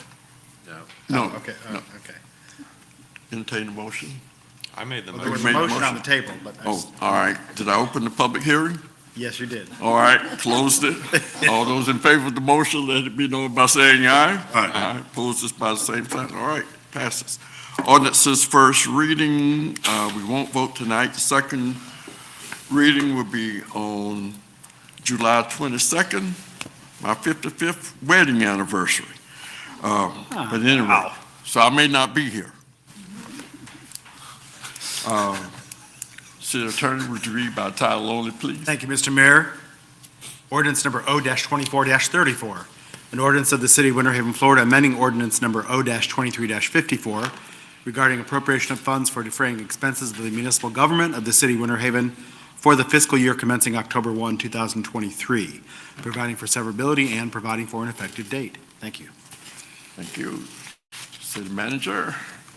Mayor and Commissioners, I'm going to try and talk through this one and look to CJ to correct me where I may be misstep. But we have an encumbrance protocol that we put into play last year, whereby we don't, when we place orders for items, we encumber funds so that we can more accurately budget and do financial planning, prevent overspending, and it really helps with overall transparency in our procurement process. So within state statutes, governing bodies of a municipality can amend their budget for the current fiscal year, but must do so in the same manner as the original budget. And that's why we bring to you these amending ordinances. So in this case, we have a number of projects that were encumbered, and we have to reappropriate the funds from the prior fiscal year into the current fiscal year. There is, within your packet, Exhibit A identifies 7 different funds that this applies to for a total of $10.397 million that will need to be reappropriated through the ordinance. I do want to point out that these funds go forward. They're within the fund balance of those individual funds today. So these are projects that were maybe expected to be completed last year, and they were encumbered for it, but the project wasn't completed. Sometimes they take longer, or they're anticipated to take multiple years. So this is reappropriating that fund balance to those specific projects. I'll point out, because I believe you may have some of the same concerns that I had with this. When I hear about fund balance, I start thinking about how does this impact the general fund balance, which is what we discuss so oftenly. There is only $35,000, which is pertains to the general fund itself. Most of this you'll see is within our utilities fund for major construction projects, and then also within our construction fund, the 2015 construction fund and the stormwater fund. So this is simply reappropriating that fund balance that wasn't spent on those projects prior. And I'll turn it to CJ if I've missed anything or she needs to add. Okay, thank you. All right, commissioners, any questions? All right, we will take this up on July 22nd. New business, we have none. City Commission liaison reports. Commissioner Densler. Okay, not a whole lot. Enjoyed the July 4th fireworks. I think we were all there. And I have to say that longest proclamation in the history of Winter Haven was given by our illustrious mayor, and he did a good job. Whereas. I think everybody that was at that fireworks display now is a home rule hero. Thank God. So, but no, good time, good fireworks, and also had my budget discussion with the city manager and his crew, and looks like a budget shaping up nicely. Also went to the Beer and Bubbles event, and I see Anita's already left, but that was a fun time, and then it also went to the RFQ opening for the Urban Tree initiative that we've got, and we are well on our way to having 100,000 trees within 3 years. And Savannah has promised me that. She left already too, so. But we've got, we hired somebody to do it. It was the judging was really close, but we've hired somebody to move forward, and it was, the committee did a good job, so that's it for me. All right, thank you. Commissioner Dawson. Enjoyed the celebration of 4th of July, just a beautiful evening and well attended, and so it's just great to see the growth and expansion of that event, and job well done by the staff, by the way. Appreciate all the accommodations that were made available, particularly the parking was really nice to be able to access and enjoy the festivities. Food trucks are really nice, good food, and so, again, thank you so very much. That's all I have. All right. Commissioner Mercer. Okay, you did the budget briefing. Also, the City Rocking Freedom Festival, I guess you'd say, a celebration at MLK. I did a lot of the water recycling facility and the progressive design build selection and the final evaluation of the water recycling facility in the past couple of weeks. So also did the leadership Winter Haven class of 43, and I think I was leadership class 17, so that was a long time ago. So, and you were 40 what? I don't know. I cannot recall with any level of certainty. Okay. I was 22. You were 22. 7. 7. Okay. All right. And then I want to say thank you to the staff for the Rocking Freedom Festival. The fireworks were really great, and all of the other that the staff had prepared for everyone. And the Lakes Management, that's a great document. I look at it almost every year. I don't think I've missed any in a while. So it gets better every year. There's more to it, more detail, everything in it. So, and going back to the strategic plan, usually what we focus on is what gets done. So it is a very comprehensive document. I've seen a couple of plans, but not as extensive as this one is. So I'm just really proud of it, and that's why I was saying I'm just really amazed and surprised. You could call it surprised or amazed. It's an amazing document, and I really like it. So, And I think that's about all that I did. Okay. Mayor Pro Tem. So first of all, I'll just say the Rock and Freedom Fest was awesome. The fireworks were incredible. They kicked Legoland's butt. So Legoland's going to have to step it up a notch if they want to compete with the city of Winter Haven.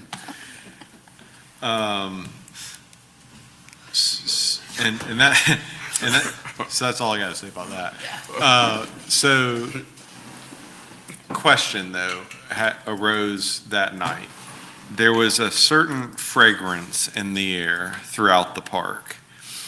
And potential future legislation that's upon the state, and it seems to come back kind of every year, year after year, eventually, I think, could potentially get passed.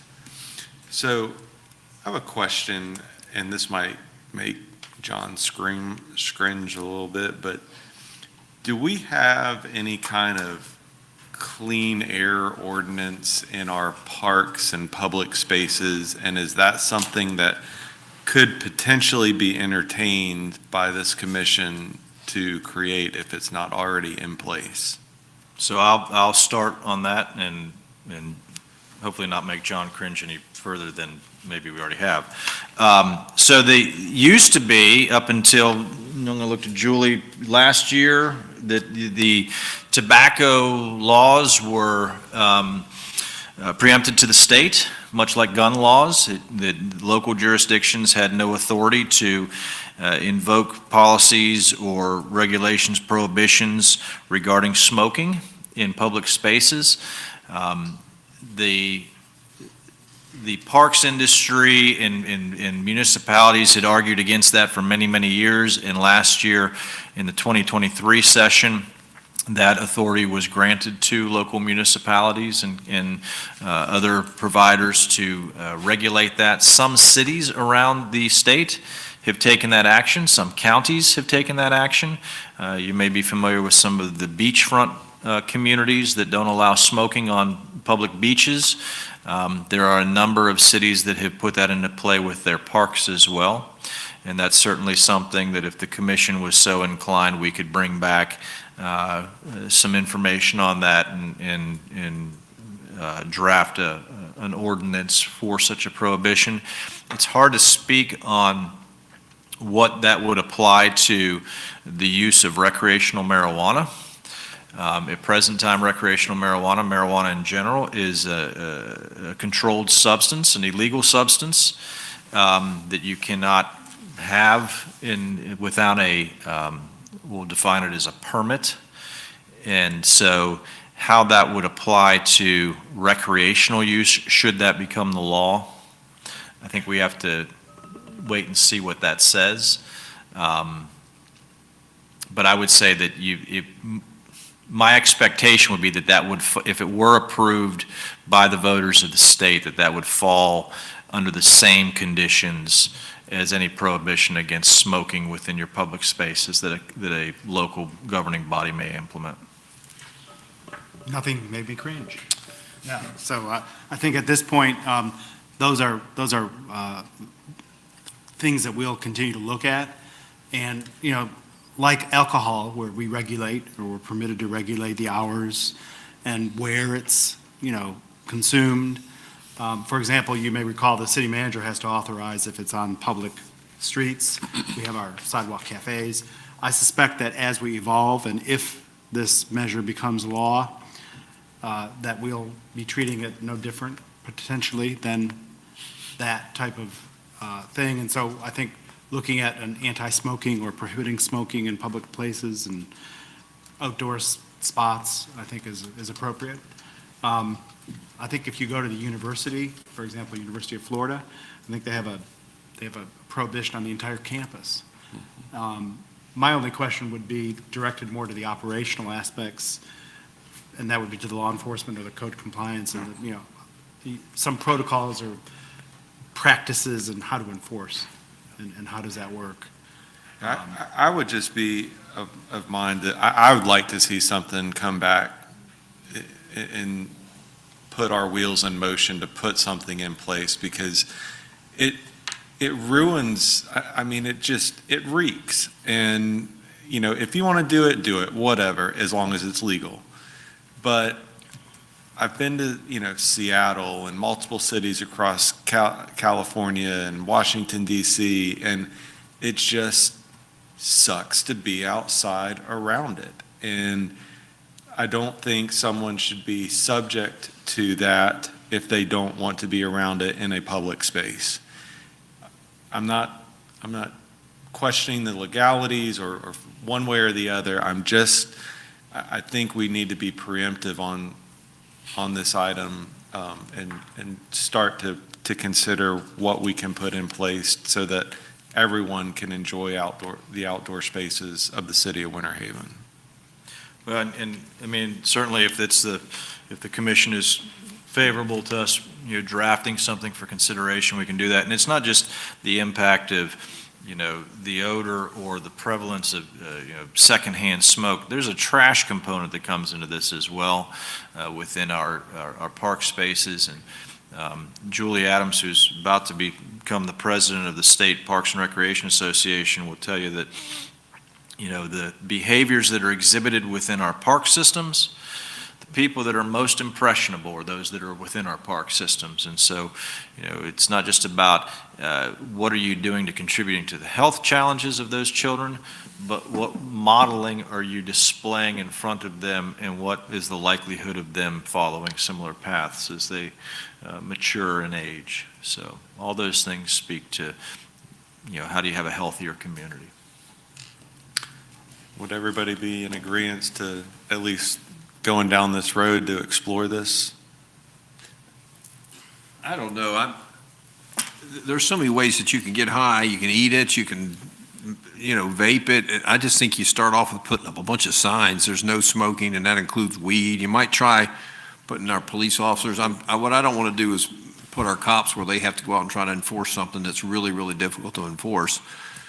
And I'm open for it. I'm open to see what it would look like, but I'm just, if people want to go and get high, they're going to get high. So many edibles you can do and all that kind of stuff. I get what you're saying, but let's put some signs up first and give our cops a reason to go out and say, hey, you know, if they catch the guy smoking, you know, they can enforce something. But I don't know how in the world we enforce some sort of an ordinance on air quality or whatever your term was. I don't know. I mean, I'm open to listen, but you know, I don't. Are there currently any prohibitions? Relative to a gathering?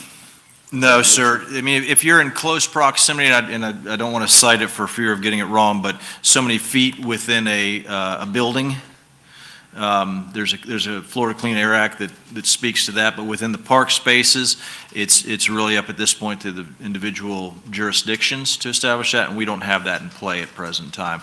We had actually talked about it many, many years ago about in places where we have playgrounds and you've got young children that are, you know, vulnerable to that. You know, do you want to have someone, you know, smoking cigarettes right there at the edge of a park where kids are playing? And at that point, we were not able to take any action because it was preempted to the state. But it has not come back up as a topic of discussion amongst our staff or the commission until this evening. Let's post a bunch of signs and see how it goes. And But there's no drinking, no smoking. But I think you'd have to have an ordinance in place to post the prohibit sign. that, to Right. post the signs, yeah. Right. Yeah.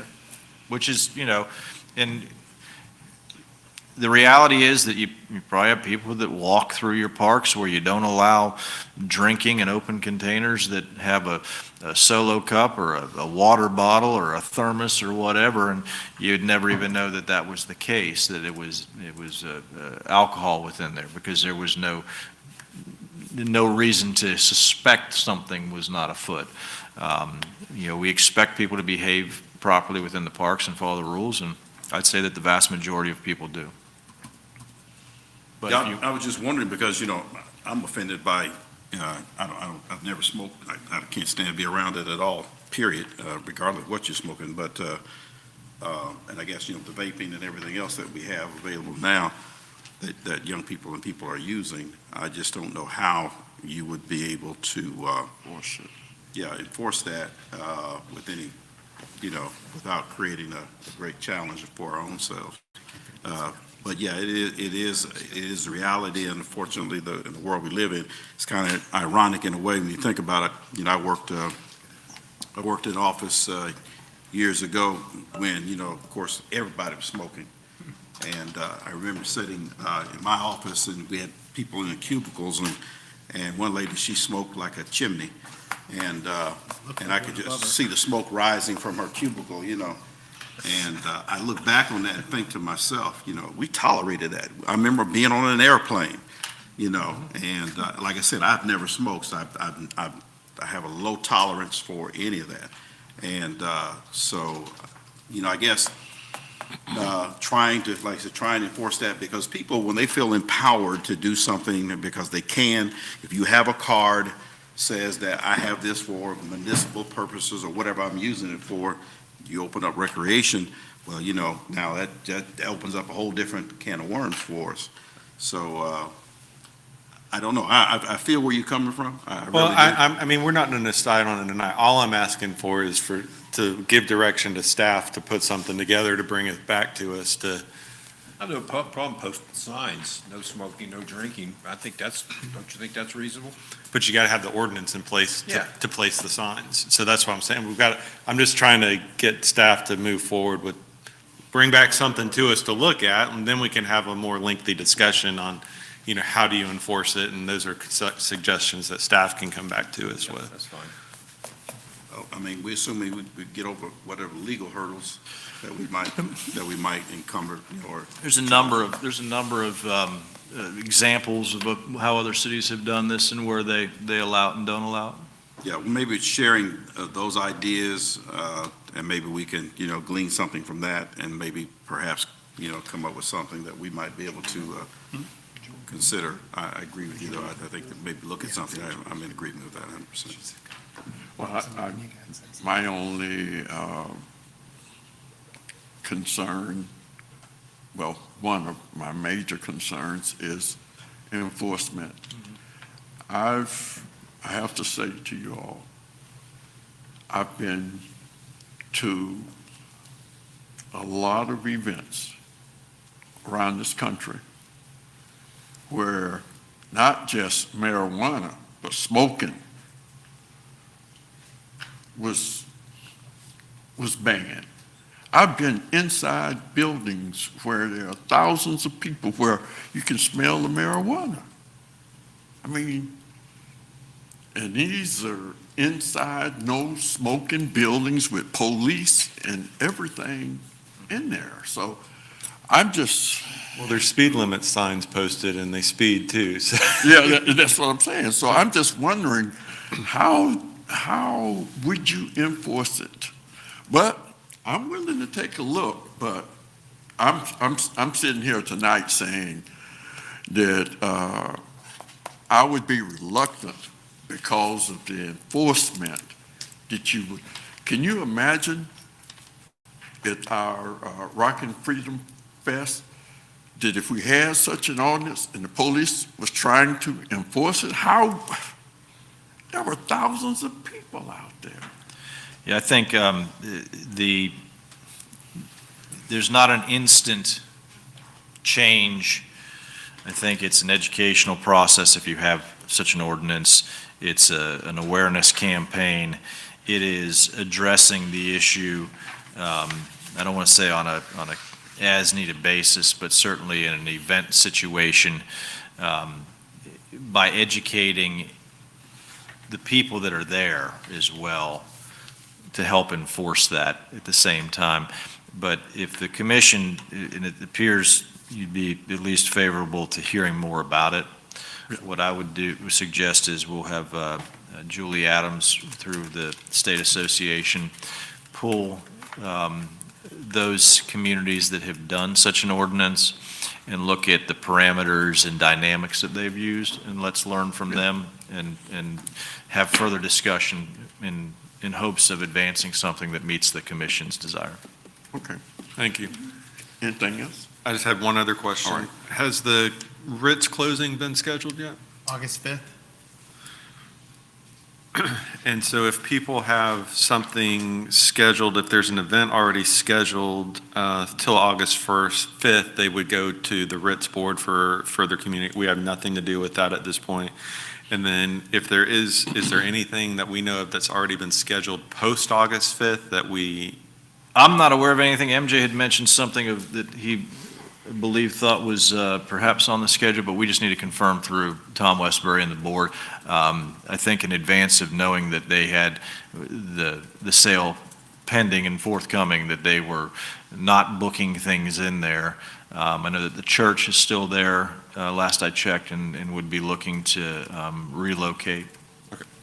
Thank you. I'll tell you, I saw Dan yesterday, and he's not booked anything for when he takes over. So if something's booked, it's up till August 5th. Anything after that, Not, okay. it's not.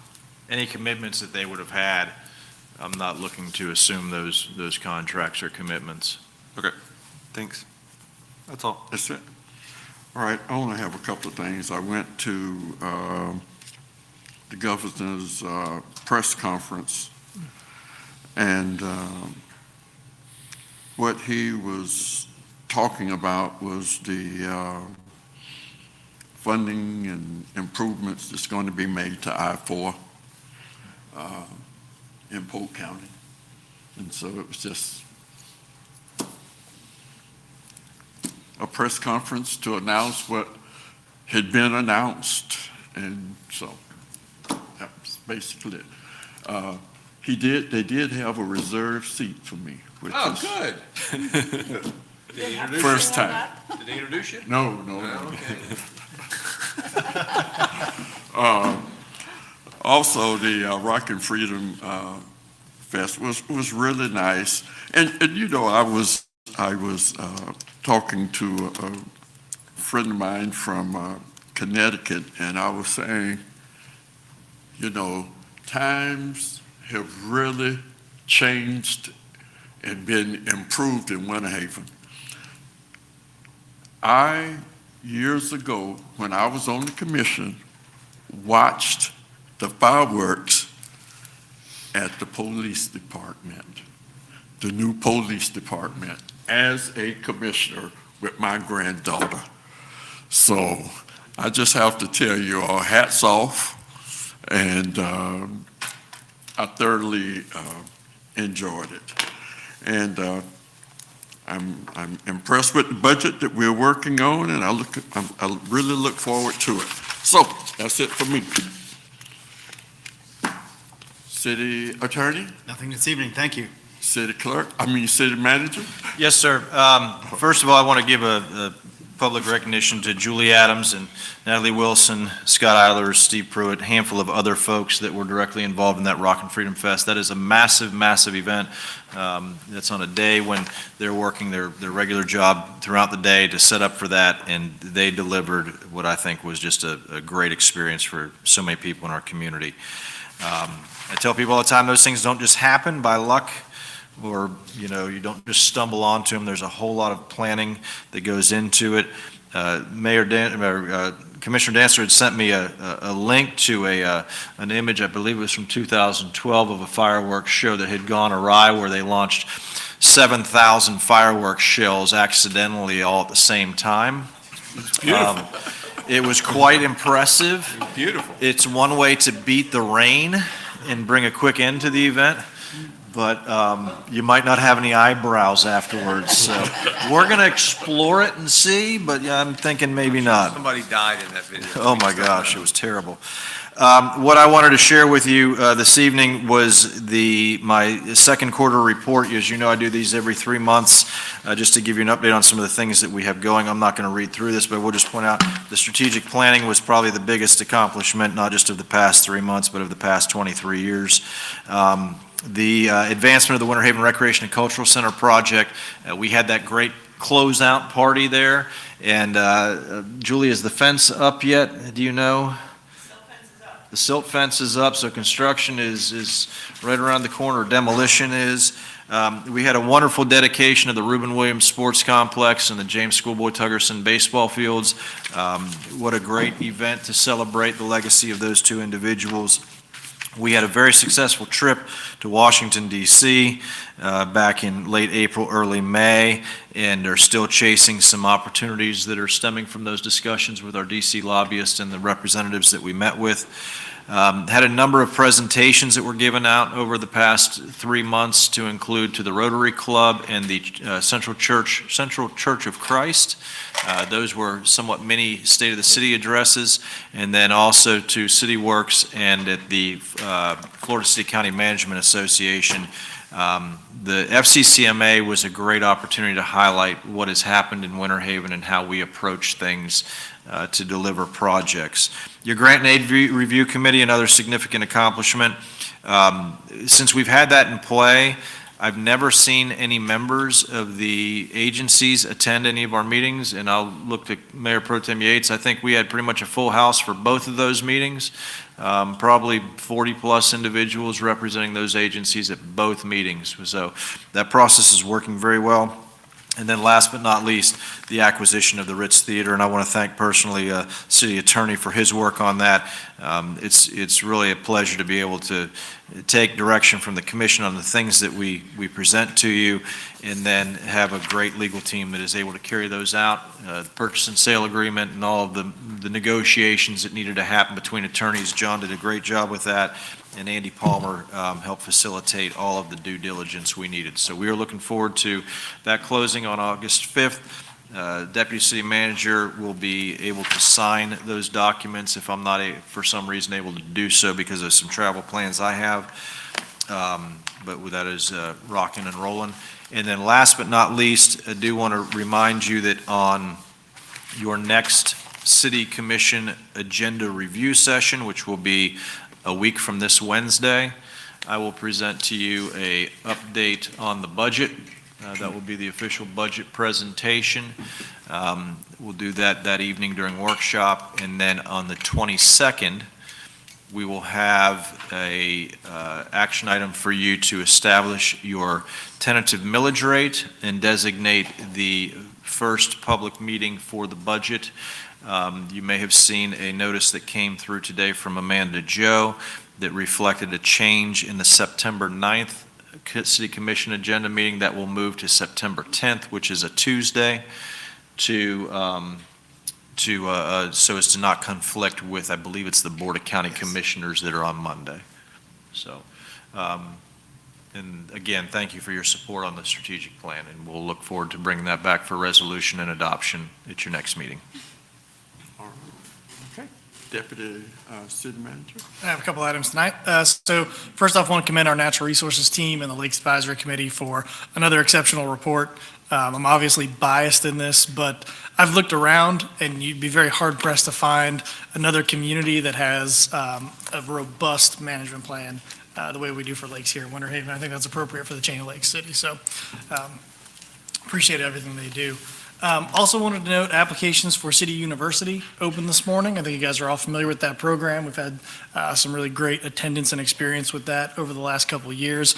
Applications are flooding in, is what I'm told, but they'll be open until July 19th.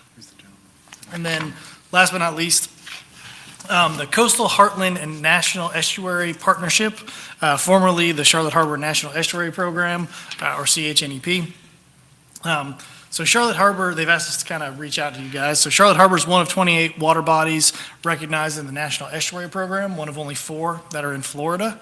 They are a non-regulatory science and consensus-based partnership that brings local, state, and federal governmental entities together within the private sector and the public to advance common environmental initiatives. We have a long-standing relationship with the CHNEP that goes back decades. We are the headwaters of the Peace River, which feed into Charlotte Harbor. So we've always had a very good relationship. They have given the city grants over the years. They've also been a very strong advocacy partner, especially when we are lobbying state or federal agencies and trying to demonstrate regional impact. They are quick to provide support on that. So they also make a membership contribution that's about $1,500 a year, and we that organization is driven by four main committees. So there's a citizen advisory committee, there's a technical advisory committee, there's a management committee, and then there's a policy committee. And city staff has traditionally provided input on the technical, the management, and the policy committees. But for most organizations that are members of that partnership, the policy committee is represented by an elected official. So we wanted to make sure we give you guys an opportunity, if anybody is interested in participating in that. They have about 3 meetings a year, often in Charlotte County. The next meeting is September 20th. So I just want to put that out there, if anybody is interested in serving for the CHNEP, or if you want some more information about that, let me know and we'll get that to you. I used to live in Charlotte County, and I don't know if Don Ross is still on there, but he used to be a biologist from Charlotte County. He used to head that up. Yep, I think he still serves on, I don't know if he still serves on the technical advisory committee. I haven't been to the technical advisory committee in a while, but I do remember him. But are you interested in Yeah, So you want it? All right. Take more, that work I for need more everybody? information. though. Motion to approve. Commissioner Mercer, I'll put you in touch with Okay. with Jennifer, who runs the executive director of that organization now. Thank you. That's it for tonight, Commissioner. All right. City Clerk? Nothing for me this evening. All right. Emergency matters not received for the agenda. Motion to adjourn. So moved. We adjourn.